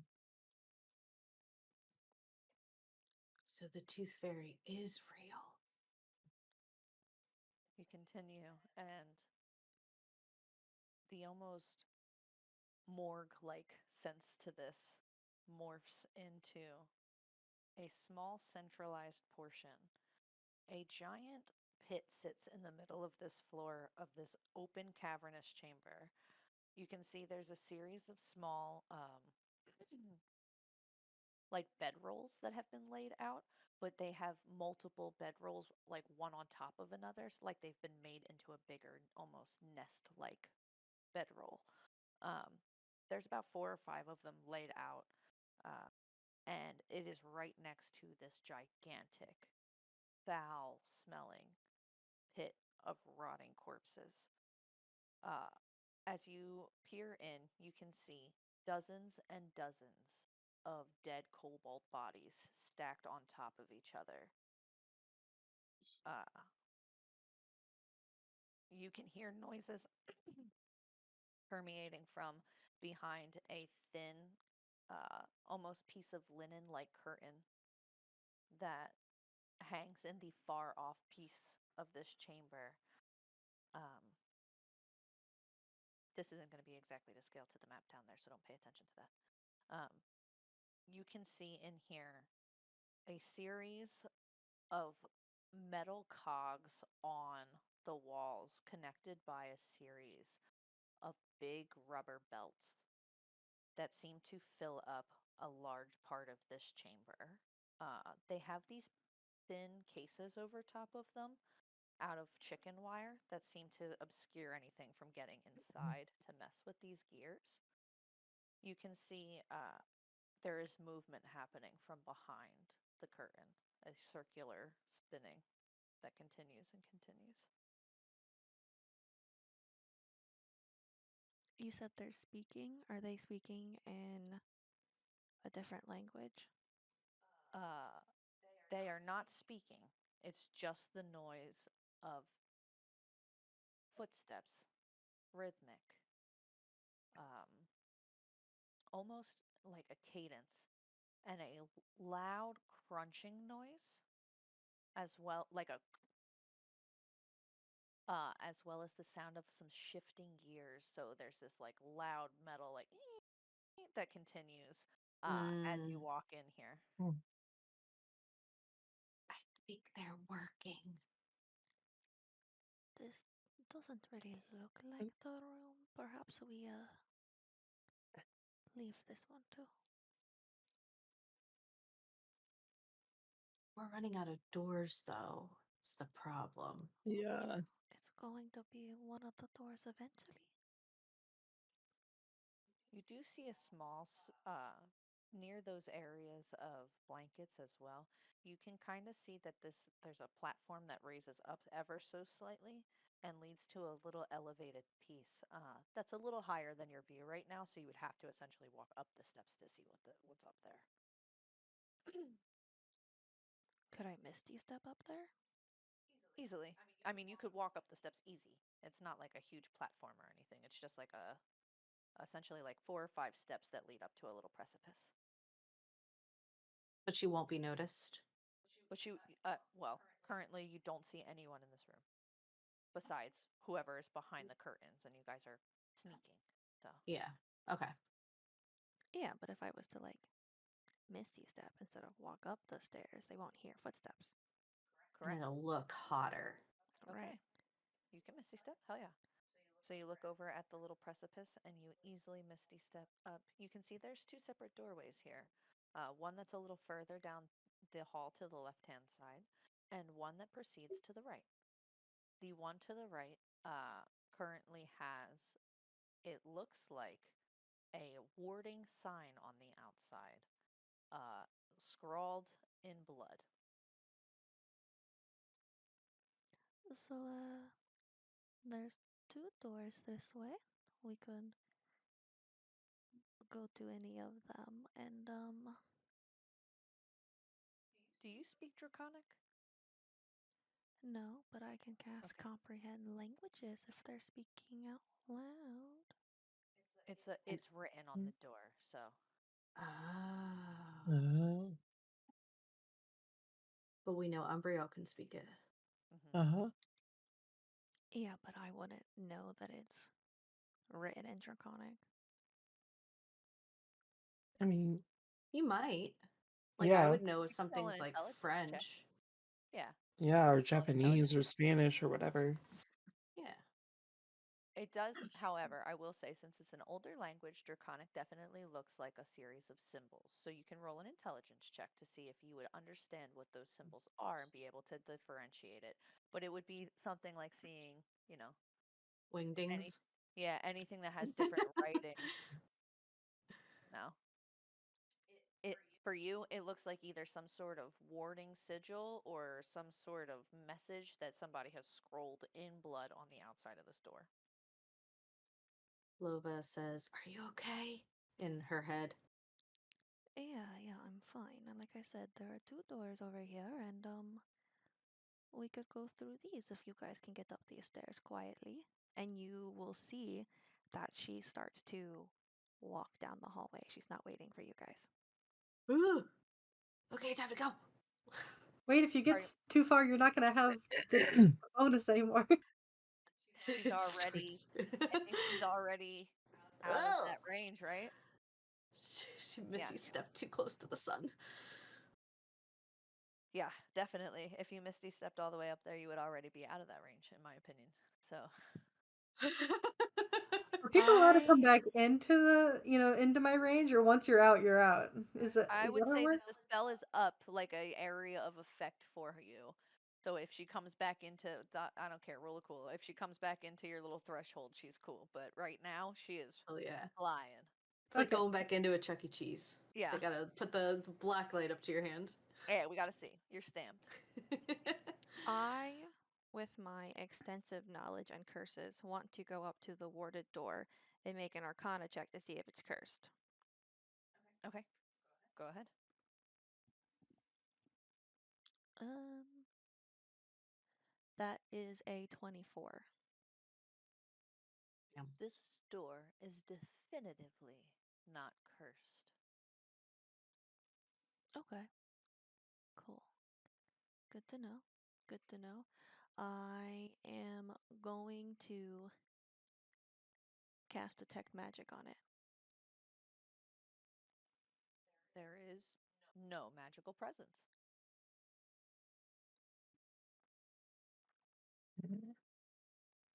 She is thinking long and hard. Like it's probably potentially enough time for you guys to catch up if you're like hastily moving. You can also hear the squeal of the metal of this machine that's in here is one of those noises that is it is an insanity noise. It's one of those noises that whirs at such a high pitch that it's difficult to drown it out because it's just ever present. It's just the whole time that you guys are in there, almost like the sound of industrial fans that are buzzing off in the background with mixed with fluorescent lights. It's awful.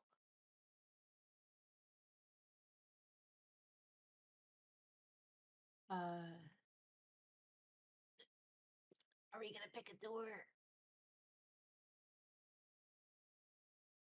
Have you guys caught up? Did you guys like Are you guys quietly get up walking the in? Yeah. stairs? Yeah. Yeah. I'm walking up to. Yeah, I'm Okay. Roll catching me up. a stealth check. Oh, okay. Not one. Oh. Me too.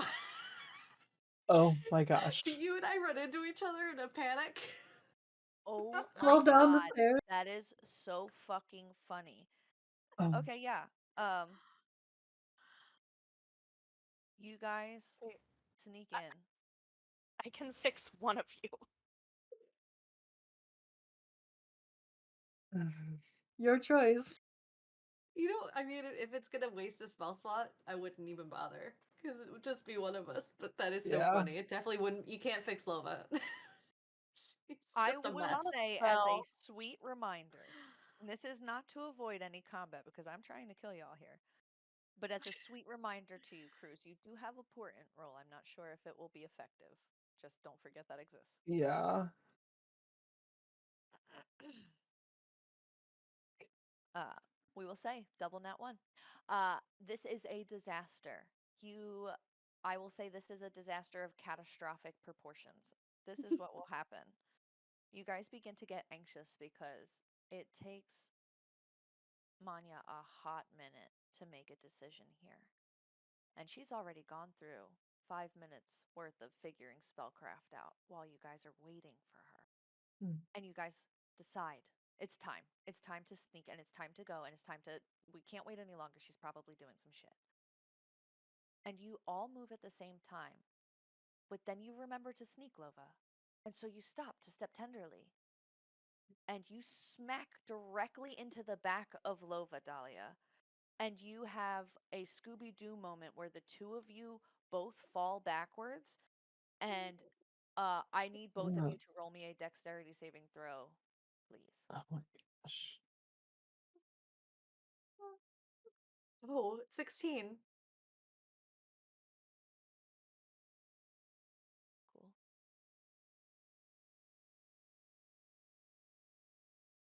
Seven. I can't roll above a 10. The two of you, sharp as shit, fall into the body pit. You are met with the grotesque slosh of Ugh. rotten meat, Ugh. of of old bodies, of organs that have long passed their functionality. There is a general slime and ichor to this pit that you feel like even if you were to shit shower and shave, you would not be able to wash this off. As you plant your hands behind you to try and lift yourself up out of the filth, you feel your hand go through something's stomach and into the bones of potentially another victim. You are met with the slosh of you trying to stand, slipping out from under you on the viscous organs and rot beneath you. Uh, you will both start this combat with half of your movement Okay. being taken All away. right. So That's, just so that's a that you're Gosh. mood. aware. Uh, That's a mood. Wow. as you try and scramble and stand and rectify this gigantic era, Umbriel, you can see Hmm. uh, the sound of 1,000 little yappings behind this curtain. The Hmm. outline of almost like a big circle of things beginning to yap off at the same time. And it's like, they are calling out Hmm. uh, very loudly over the sound of this metal. So it's just this cacophony of gears and metal sounds as you see this huge figure proceed through from out from behind the curtains. It looks like there's Hmm. only one of those that kind of comes out to confront you right away. Okay. this giant winged beast. The hind legs are haunched and they come out to the side. Big scaled feet, this long tail. Uh, on both sides, it's double wielding these um, almost like scimitars, but the scimitars have spikes that jut into like almost dragon style points. You see the blade itself is dripping with poison. It's just like literally sizzling on the ground. And this beast has this like kind of long black hair in the back, these two horns that proceed down on either side of its head. Its face is almost a little bit like a cow skull or like a steer skull, and it has a huge fin that proceeds down the back of it. Um, this long tail that slides out from behind it just onto the pavement, and you can see it looks at you as you are the first one that it sees, and it just says, "Hello, friend." And proceeds to run forward. I'll say with the double ones, you can all roll initiative. Okay. Before we roll initiative, I imagine that I heard all of this. I'm walking through the warded door. I'm not fighting. You're walking through the warded door. You're not going to fight. I'm not gonna fight. I'm gonna go through the warded door and hide. Yes. You're going to hide. Oh, yes. Okay, cool. Wow. Cool. I feel like Mari peeps that. I feel like Mari would see that. I don't know why. I just feel like she would. And since she's not here to speak for herself, I'm going to say she does. Because she's got eagle eyes. I feel like she would see you tuck away. And I feel like she herself would probably still be hidden somewhere. So I will give her the same jump as everybody else. But I will put her at the top of the initiative order. I got a 12. A 12 holds, please. I have to write shit down, and I forgot that I Okay. have to do that part. I'm a person. Wow, Manya. I betray you, you betray me. This relationship's going great. So who got a 12? Lova did. Lova? Me. Listen, it's not really a betrayal towards you. If there is potential, that's whatever behind this door could help you all. I could have a plan to be like, wow, look at what's in here. I'm just Yeah, gonna, but you don't know what's in there, so We Sure, can sure. so you're all like hear betraying us. your thoughts. Yeah. Her thoughts are like, fuck this. Yeah, but do you guys want to know a really cool racial feature that I have? Yeah. Unless I very specifically want you to hear my thoughts, you can't hear them. So you can hear everybody else's thoughts, but they can't hear yours? Unless Unless you're like, I want them to, okay, yeah. dickhead. What did everybody else roll? I got a 5. Oh. 7. I'm switching to normal dice instead of D&D Beyond. Yeah. That makes sense to me. You should. For party niceties, you guys will hear in your head. Oof, that sounds rough.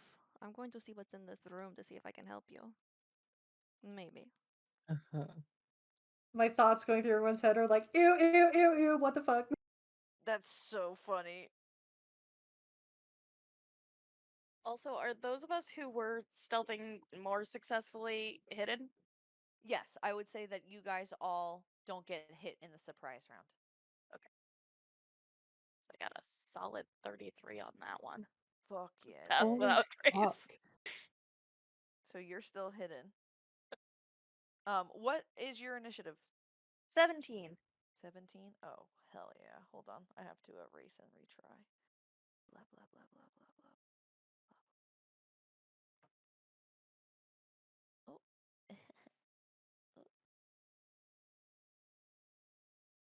Okay. And then also.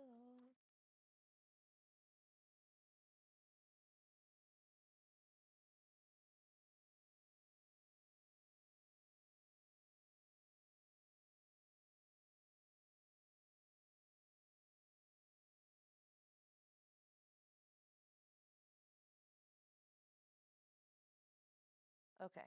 So at the beginning of the round, you see this thing as it begins to run towards Umbriel.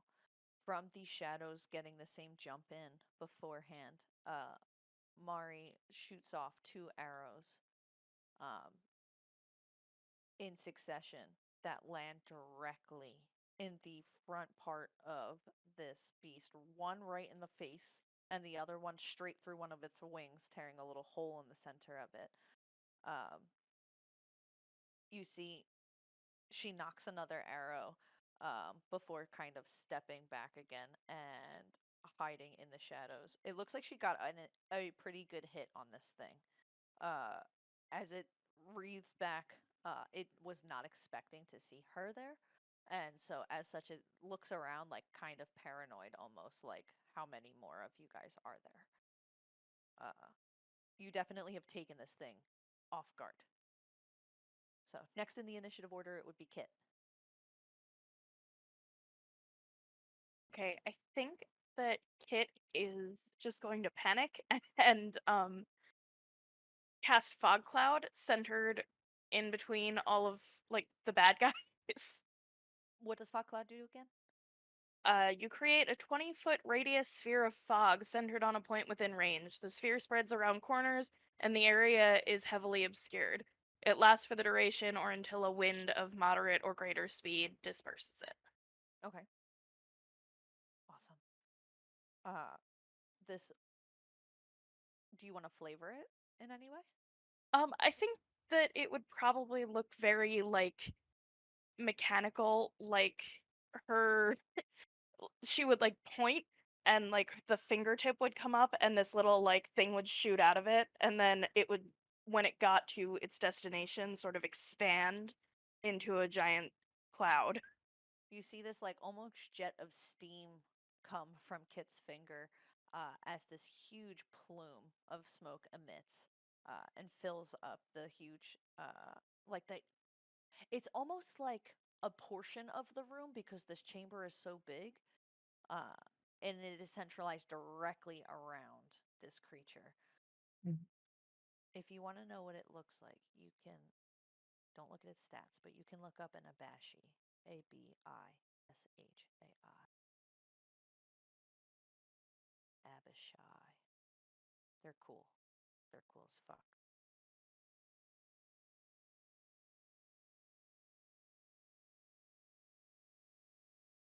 Uh, and then we will jump to just at the beginning of this one. Mhm. Manya, in the middle of all of this kind of popping off, you use this distraction to push your way through the door. Uh, oh shit. Actually, these are fucking huge. Roll me a strength check or cast a spell of some sort to try and get your ass in there because you're gonna be stuck trying to get through this thing. Okay. Strength.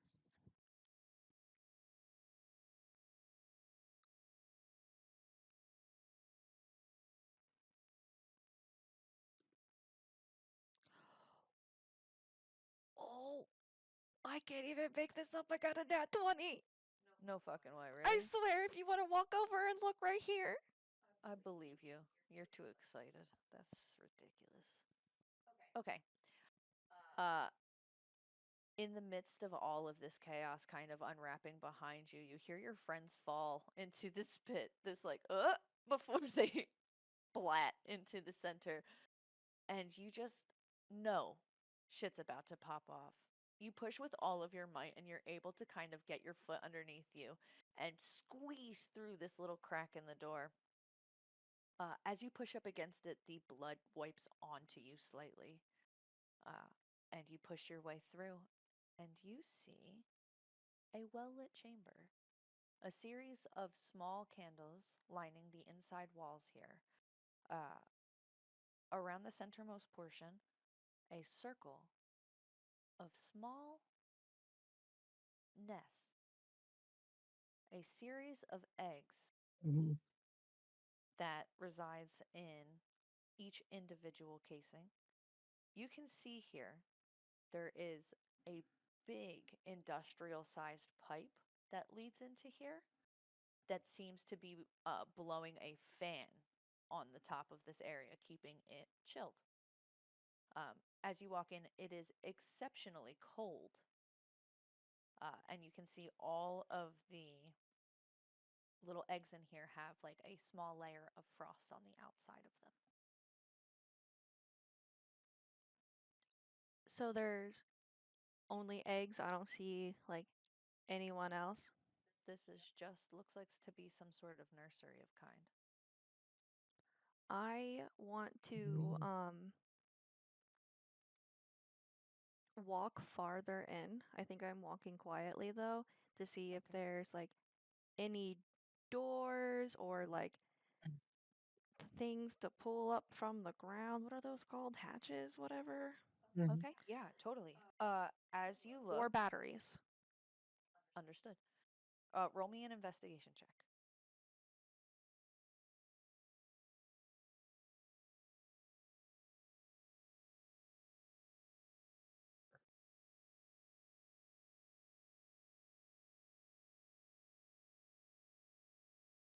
I got a dirty 20.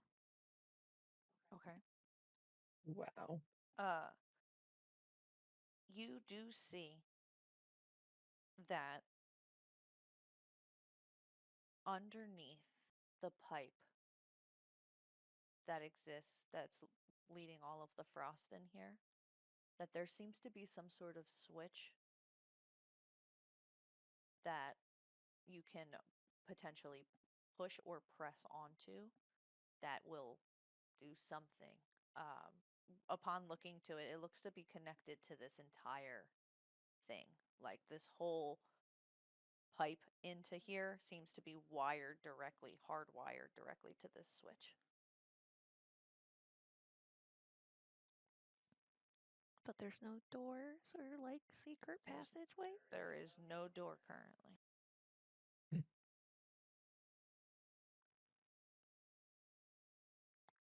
Can I use detect magic in this room to see if there's anything going on?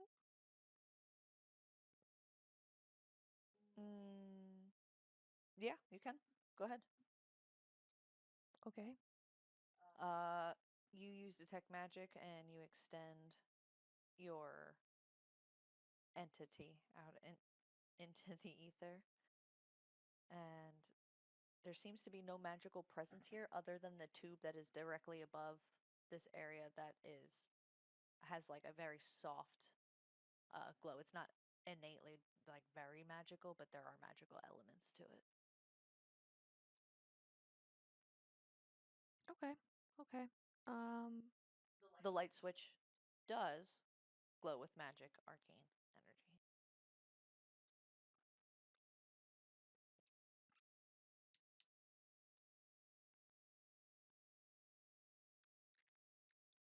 I think that she will go up to the light switch and probably like I think she's gonna touch it. Awesome. But she's gonna keep her hand on it so that way if she has to move it back down, she will immediately. Okay. Mhm. You flip a switch, and we'll say that that's probably about all you have time for, within this like little jump start.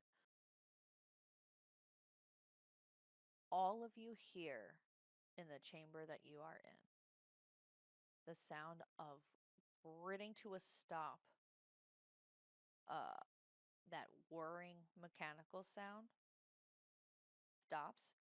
All of the yapping begins to get excessively freaking out.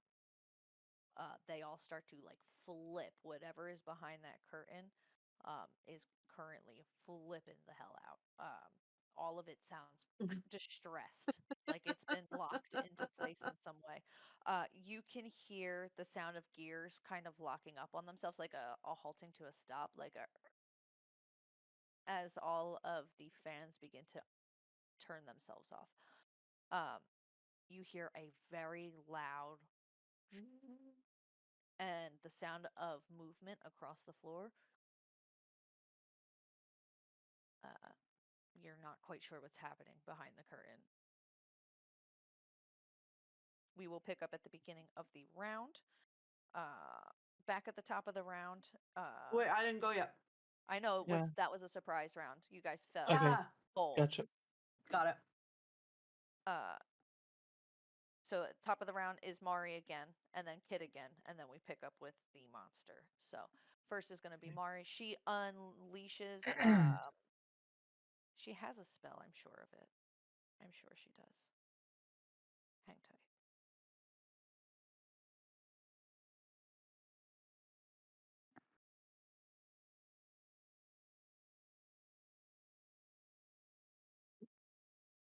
So I am going to have her shoot out an arrow, and you see a series of vines whip out from her arrow and kind of rain down an entire barrage of arrows kind of follow up from behind her. Dozens, like as if she had supporting archers hidden in the shadows, begin to rain down on this enemy. You see, it looks frantic because it already was surprised. Um, and worried about those who are currently lurking.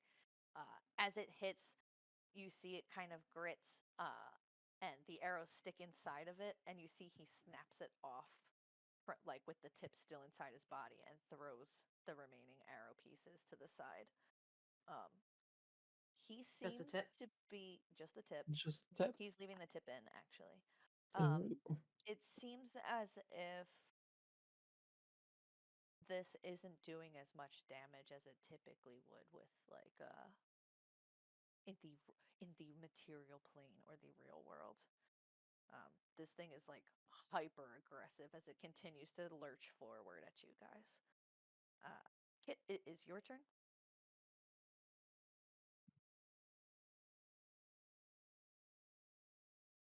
How close is Kit to Lova and Dahlia?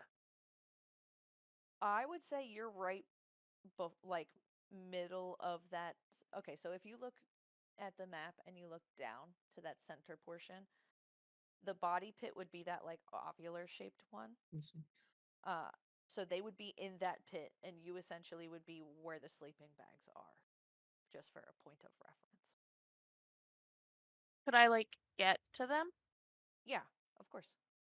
You're Oh, essentially you're like maybe 5-10 feet over top of the pit, so they could potentially get up, but it is since it's so full of bodies, they could potentially jump out of this. It's just currently they don't have their ass underneath them, so. okay. I think that Kit would go over and try and give at least one of them the help action to get up and get on their feet and get going quick. Excellent. Okay. And then anything else that you would like to do with that turn? I think that's it for now. Okay. You would see as Kit extends a hand down. Which one would you pull for? Just so I have an idea. Which one would she be able to grab the easiest? Or who looks I like they need help the most? I think beefy wise, Lova's going to be more of a strength pull up than Dahlia would be. So I think that Dahlia would look like the easier option. I think Kit would probably just hoist Dahlia. All right. Can do a Dahlia, you strength or something. reach your arm down, or up rather, to Kit, who pulls on your very predator handshake and starts to kind of lift you up. You see, Kit's surprisingly stronger than you think. Um, the top half pulling you up and over the ledge out of the filth. Kit, they smell so bad. Mm. Like, you pull her out and she's just covered in ick and she Uh, smells rough. I do not have to breathe. Yeah. You Can Kid see, even smell? I don't know. Can Kit smell? We can say she can. I don't know if she can. I don't think she has to. There's no Then- all. Maybe she's got like all of the features. She's got a mouth, a nose, eyes, all of it, but she has no olfactory senses. He's like, I haven't gotten that prototype down. Just that episode of SpongeBob where they think he's ugly and like Patrick just doesn't have a nose. That's Kit.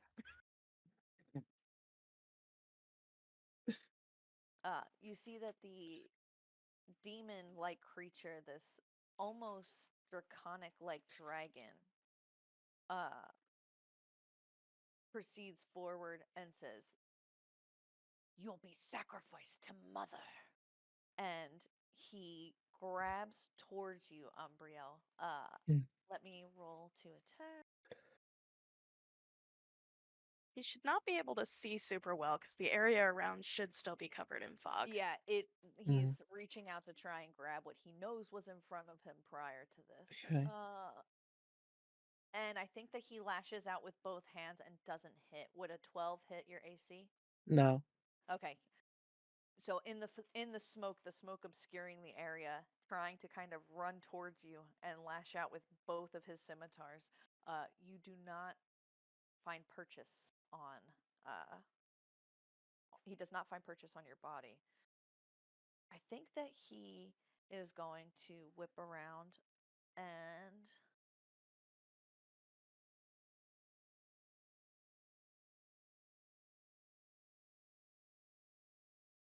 I think that he is going to whip out with his tail as well. Let me see if that hits. That's cocked. That's a 7. Even with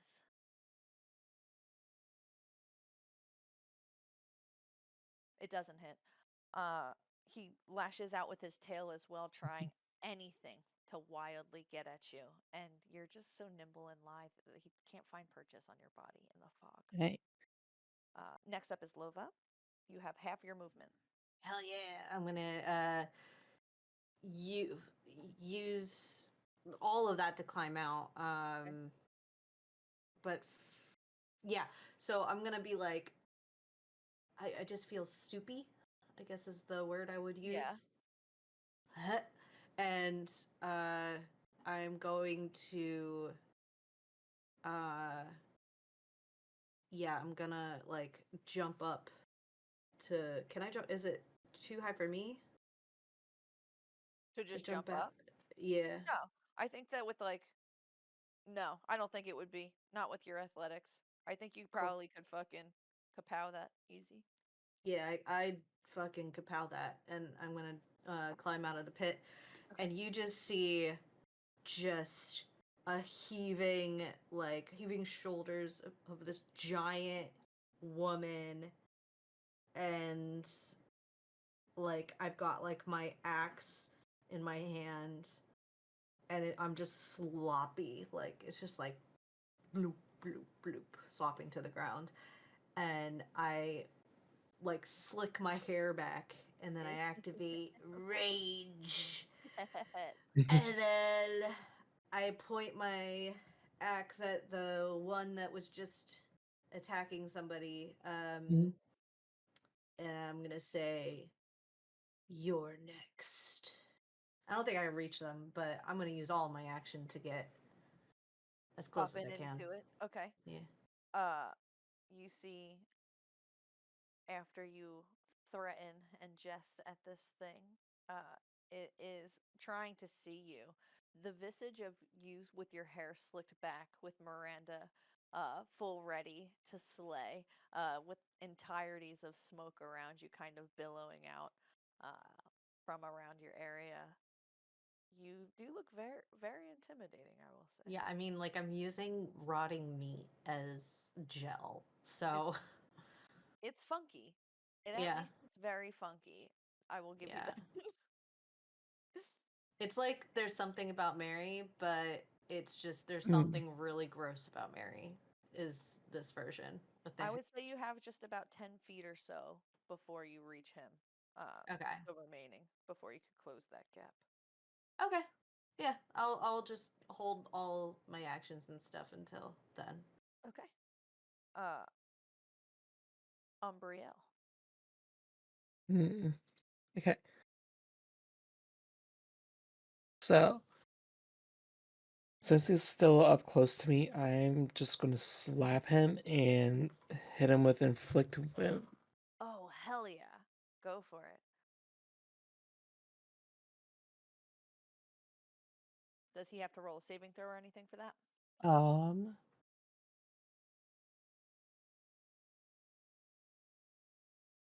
it is no. Just says make a melee spell attack against a Okay. creature you can reach. Sweet. On a hit, the target takes 3d10 Perfect. of And necrotic. yeah, inflict wounds is always a automatic hit. Hell yes. Some dammy. Alright, and he What takes type of damage is it? 10 necrotic. Nice. Okay. Sick. As you hit, describe what your spell looks like under your hand, the damage that you do as you smack into this thing. So as he see her smack into him, see purple lines dance across his skin as if he's being slashed by 1,000 knives.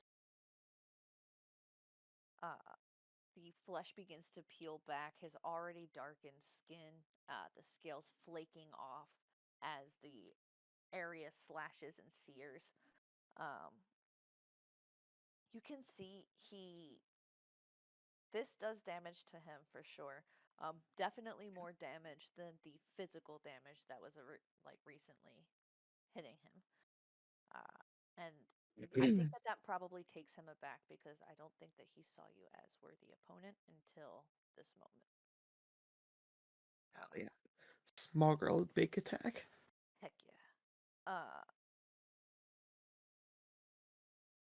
He speaks in draconic Mm-hmm. uh, to you and says, "You will never get to the hatchery. We will make meals of you."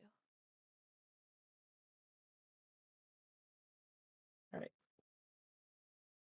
I'm going to speak back to him in Draconic and say, I will do as I please. You can't stop me. Oh, hell yeah. Fuck yeah. Go off, girl. Dahlia, it is your turn. So I want to cast Bless, but it doesn't say I have to see everyone because don't we have like a smoke screen right now? Yeah. It doesn't say I have to. It just says like within like range of me. So Okay. would we say that like I can like with the telepathic bond I can sense where people Yeah. are? Okay, I'll cast Bless at 3rd level, so that gets pretty much everyone down here, including me. Yeah, Hell yeah. everyone but Manya. Hashtag bless. Manya, what was your freaking initiative roll? Because it looks like I didn't write it down. I didn't roll because I went to a room. Would Okay. you like me to roll? Please. Yes, ma'am.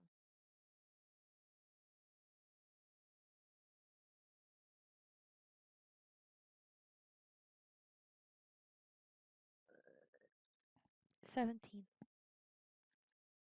Okay.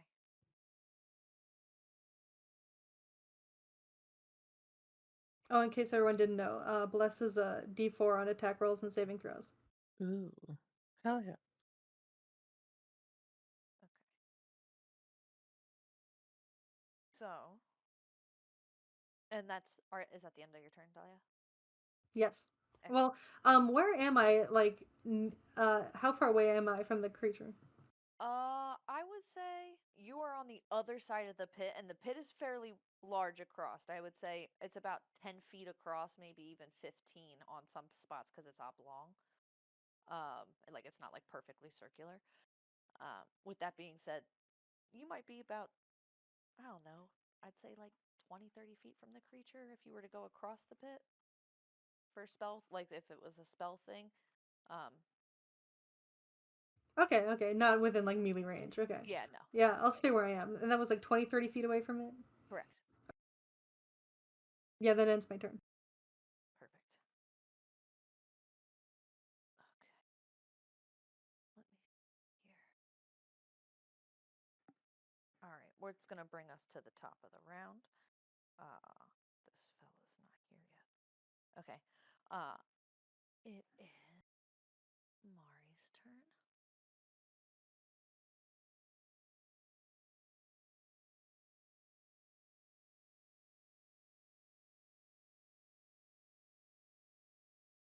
I think that Mari would be cognizant of the fact that like regular arrows are not hitting the way that she would want them to hit, and that the barrage did a little bit more. I think that she.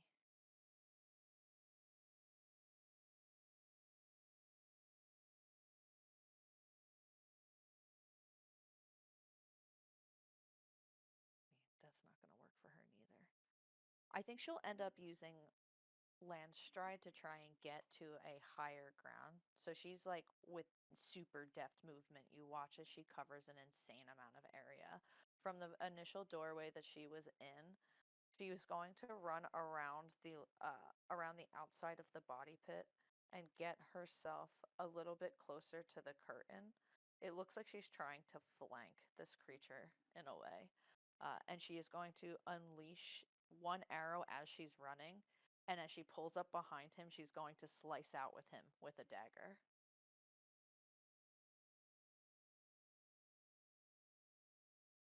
And the dagger definitely hits. The arrow misses, it looks like, but the dagger will hit. So she kind of sinks that into his back and rips part of it through his wing, and you see that he whips around on his heel and tries to like spin in her direction. So that will bring us through her turn. I have Kit next. All right. Am I getting the impression from everybody that we are going for killing this guy or that we're going for getting away? It looks like Mari's up in the action and fighting him, so I would say killing is Like, from definitely. everybody else's thoughts, too, because we're hearing each other. You just hear Lova screaming in her head. So probably yes. Tank shit.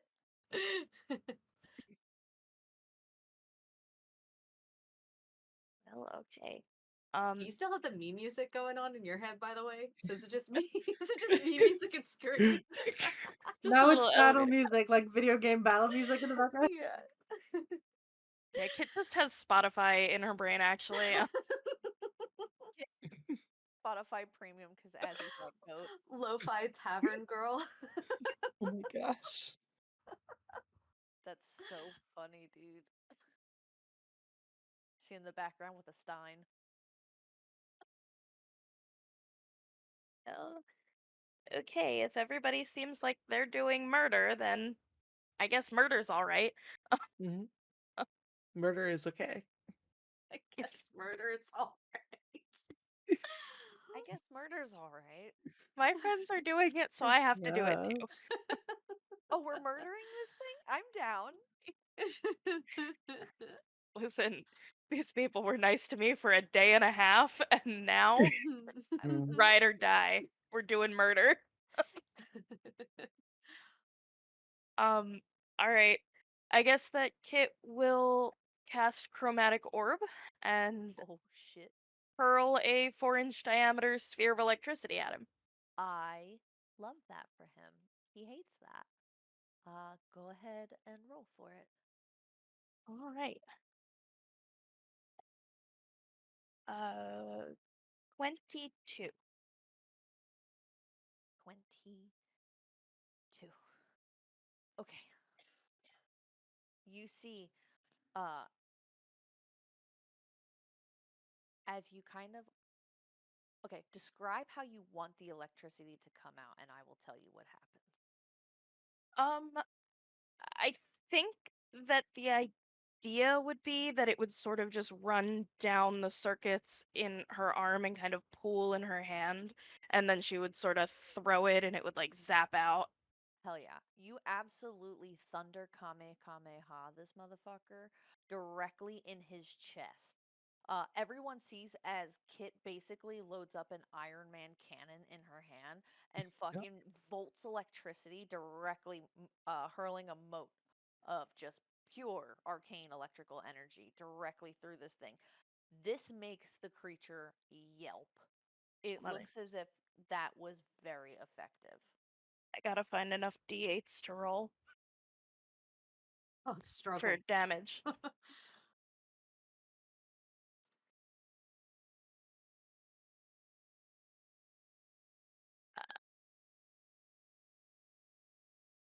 You ever have too many dice? Yes, Carly. Yeah, I know. This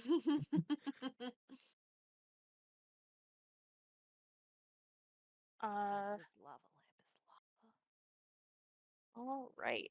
That is 5 plus 5 is 10, 14. 14 damage. As the electricity sizzles over the back of this creature, it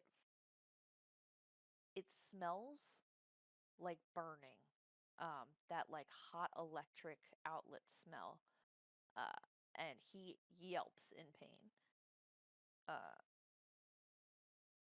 It's weird to hear the noise that this creature makes because there's almost this like deep guttural to it. But as it's injured, it lets out almost like a human like bark.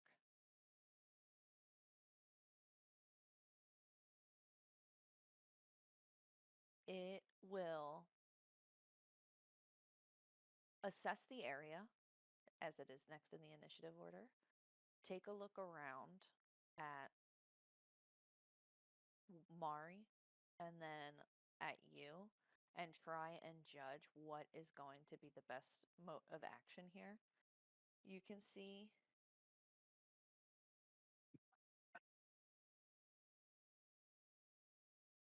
it's going to oh, this is fucking fun.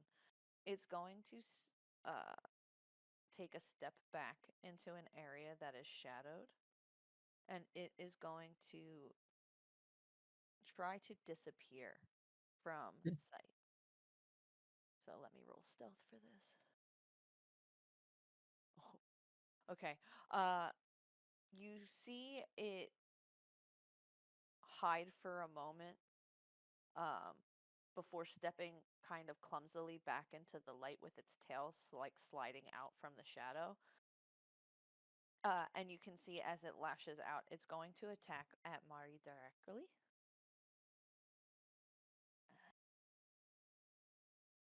I don't think that's going to hit on that one.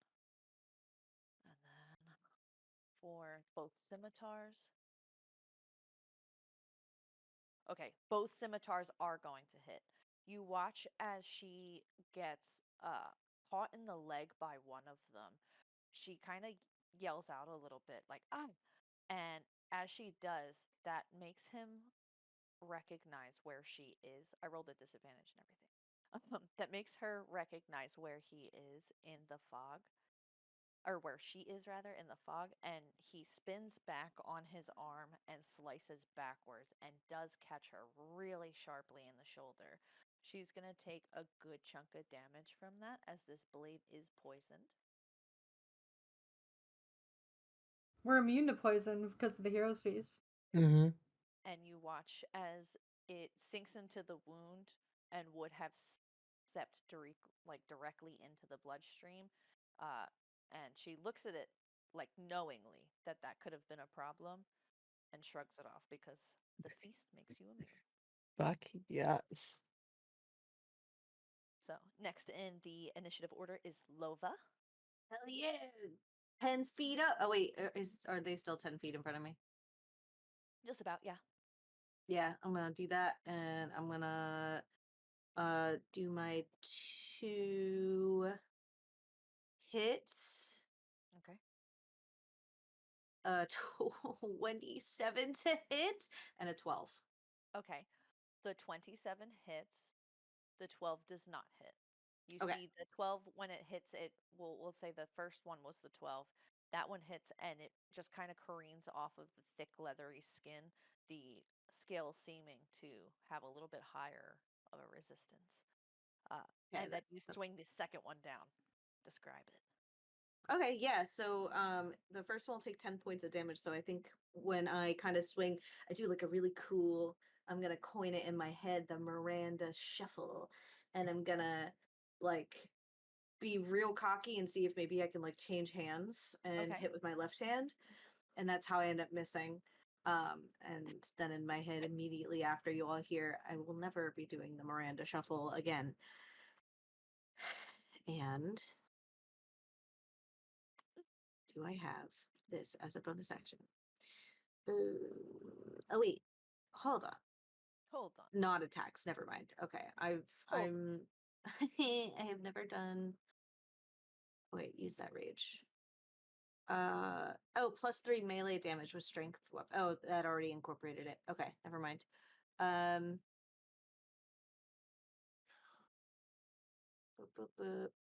Yeah, so I will do. Let's see. Okay, that's it. I just have 2 things and I'm done. Okay. You swing out that second hit, um, dings it, and you watch as it kind of as the magical essence of Miranda pumps out from her blade. You see the skin that as soon as it makes contact, it does hit, but then Miranda kind of gives this little pulse and the skin splits. Um, Cool. it's almost like a second shock wave that happens after the first initial hit. Um, you watch the creature kind of dial back a little bit from this. It knocks them backwards 5 feet. Nice. That's the end of my turn. Perfect. I would say with it pushing it backwards, that little bit of space, you do see it. This has essentially pushed it into the area of the curtain, and its wings are getting caught up in this fabric now. Cool, cool, cool, cool. All right. Next in the initiative order is Umbriel. Hmm.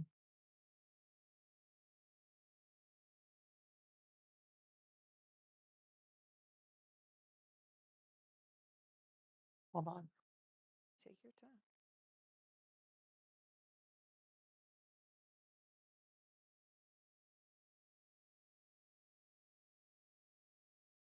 All right. You said that this guy was like trying to leave before, right? He was definitely at least trying to hide in the shadows, so he's trying to make use of the various dark points in here. Okay. I am like gonna run up to like. Okay, how tall is this dude?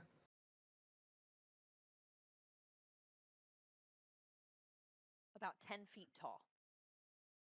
Sick. Okay, so I'm gonna like earthbender this shit and like trap this dude like 5 feet up. So like at his waist, he's just like got 2 slabs of stone pinching him down, Oh, keeping him hell in yeah. place. Okay. Fuck.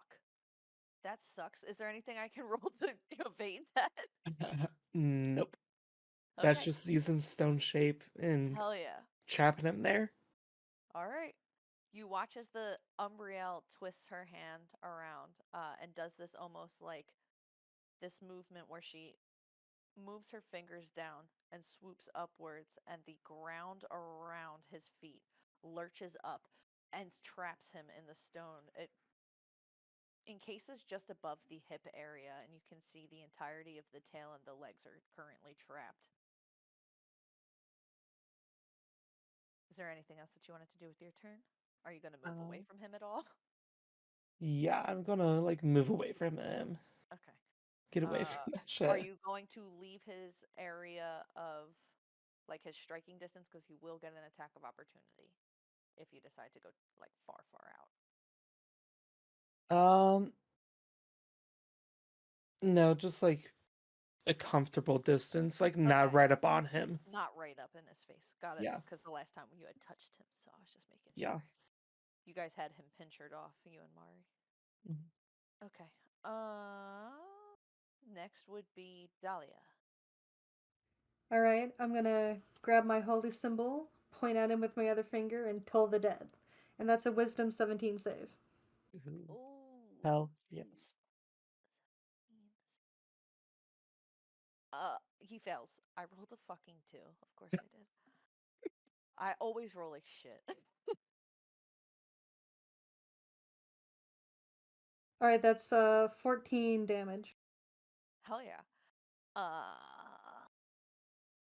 he's looking a little fucked up now, guys, believe it or not. You see as this rings out for him, uh, describe what your Toll the Dead would look like. I think Yeah, so you see my holy symbol light up with that silver light that emits from my magic, and you'll just hear this like gong go off. As So it and sounds like an yeah, old school, like proper gong. yeah, church Uh, bell. that's super cool. You see it like ring out in his head, and as he closes his eyes, he tries to shake it off. But it seems that this has like rocked him a little bit. And he is currently trapped in the stone and writhing. It will bring us to Manya. Did touching the switch do anything? Touching the switch definitely did something in the other room. It feels like in this area, that fan that was on has turned off. So that cooling mechanism is done. Okay, so she's totally lying to you guys, but you guys just hear in your head, don't worry, I definitely found something that's going to help all of you. Um, and Yeah. I think that she thinks back to that conversation that her and Dahlia had about if her compass was magical. And she's like, well, maybe this thing will show me where something is. And she's gonna like open her compass so she can look. Okay. Oh. Oh. Okay. Uh you're going to do that right now? Hell yeah. Okay. In the middle of all of this, we will take a brief pause from combat as Manya, you open your locket and you look inside at the ever beating heart that resides within. You get lost in it for a second, ruminating on this, and a flashback occurs to you. The moment that you obtained this item. Hazy, but clear, even if you want to forget it. You see your lover in front of you, the beautiful tendrils of water dancing around you as pools of crimson spin from the inner wound, your heart broken, her heart in your hand as it continues to beat for a moment, and you just hear the scratch of a record being ripped off. You hear vibrant sounds of being trapped underneath the water and the sound of what it sounds like when a wave smacks you and you cannot get back up. You hear the sound of quiet, of the rushing of a shore, of a whisper. Deserved it. Deserved it. And you feel in your heart no guilt about leaving the other people behind in the room to deal with this fight. Mhm. Instead, you have a recognition. Maybe these eggs are worth something.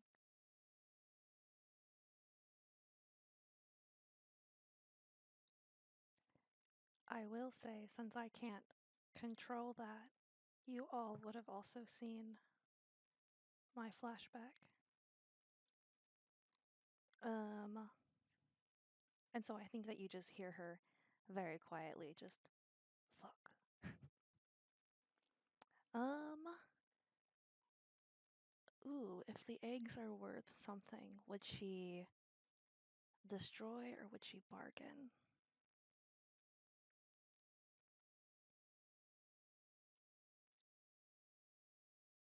Oh, I think that's what she's best at.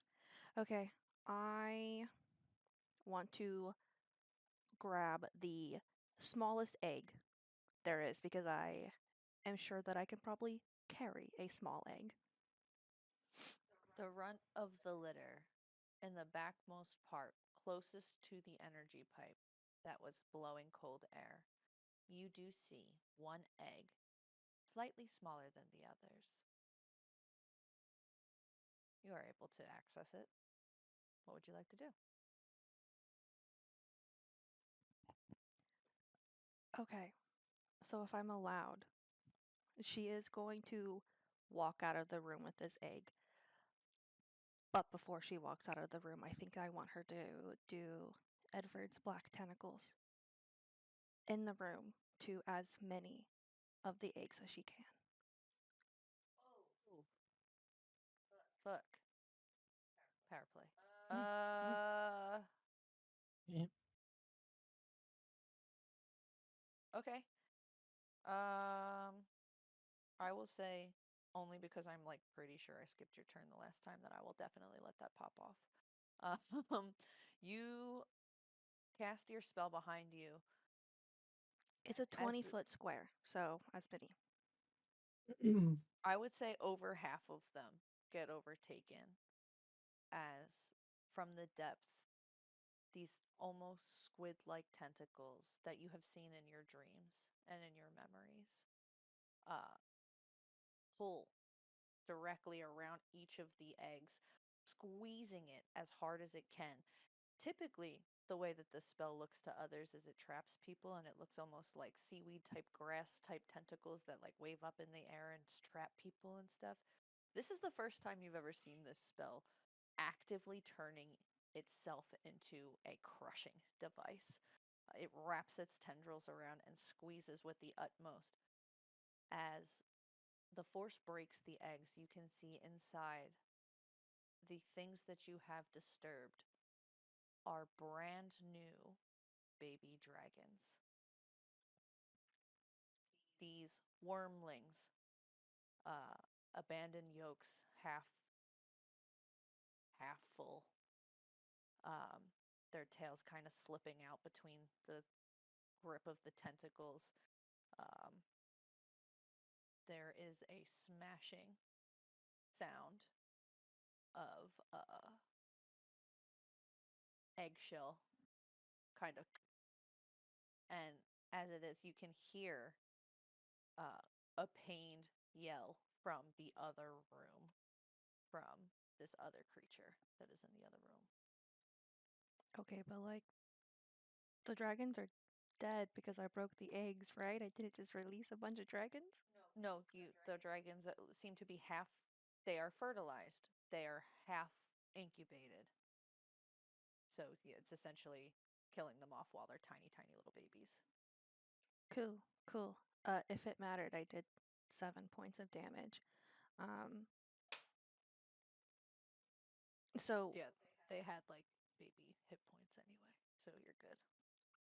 with the rest of her turn, she's gonna leave the room. I think she has her special dagger pointed towards the egg, and then however far I can get, like if the guy can see me or not. I don't think he can see you yet because you're still up on this like little bit of a platform. You would still have to curve around the wall before you could get there. And I'd say it takes a little bit of extra movement because you have to walk slow with this egg. It's big. It's big as fuck. Even the smallest runt of the eggs is still like, it's like carrying, a hamper. Okay, I will wait until my next turn to talk to this thing. Okay. And we are sitting at 11, 10, 11, 11. Do we want to take a quick break or anything like that? Do people want to still keep going? How's everyone energy wise? I'm just checking in here. I'm a little low just because I'm parenting today, I but understand. but I will follow the majority. Energy check, up, down, low, slow, good to go. How's it looking? Mm, What's yours, Kayla? You're the yeah. I'm still Gucci to keep going because I drank a bunch of coffee, but I also can be done and we can put it on pause for the next session if you want because it's going to continue to be intense, I think, for the next. Like, I don't foresee this being something that's resolved in the next 15 minutes type shit. Okay. So, Like I'm we getting a little couldn't. low on energy. okay. Okay. So, why don't we put this on pause then, I think, and we will pick it up with that scene right back into the next throw of combat, and then yeah. however this turns up, we will go from there. I think that this is probably a really decent stopping point for the middle. Yeah, I would agree. I also there's been a lot of inside liquids inside in this episode. I just want to Yeah. make it known. This has been a goopy episode. Sorry about all the slosh, dude. Get over it. There's She slosh in my likes- sleeve. There's schleem in my sloop. Bloop. So you need to get your schleems out. She likes it when they're wet, Lova. I like it wet, bro. I want it sloppy, slurping. Sorry to be so viscous. Well, thank you all for joining us. It was a pleasure. We do hope you will finish out the rest of this dungeon with us, and we shall see you next time on Of Fate and Fables. Thank you guys. Have a good rest of your night. Hell yeah, brother. Bye. Bye. Bye.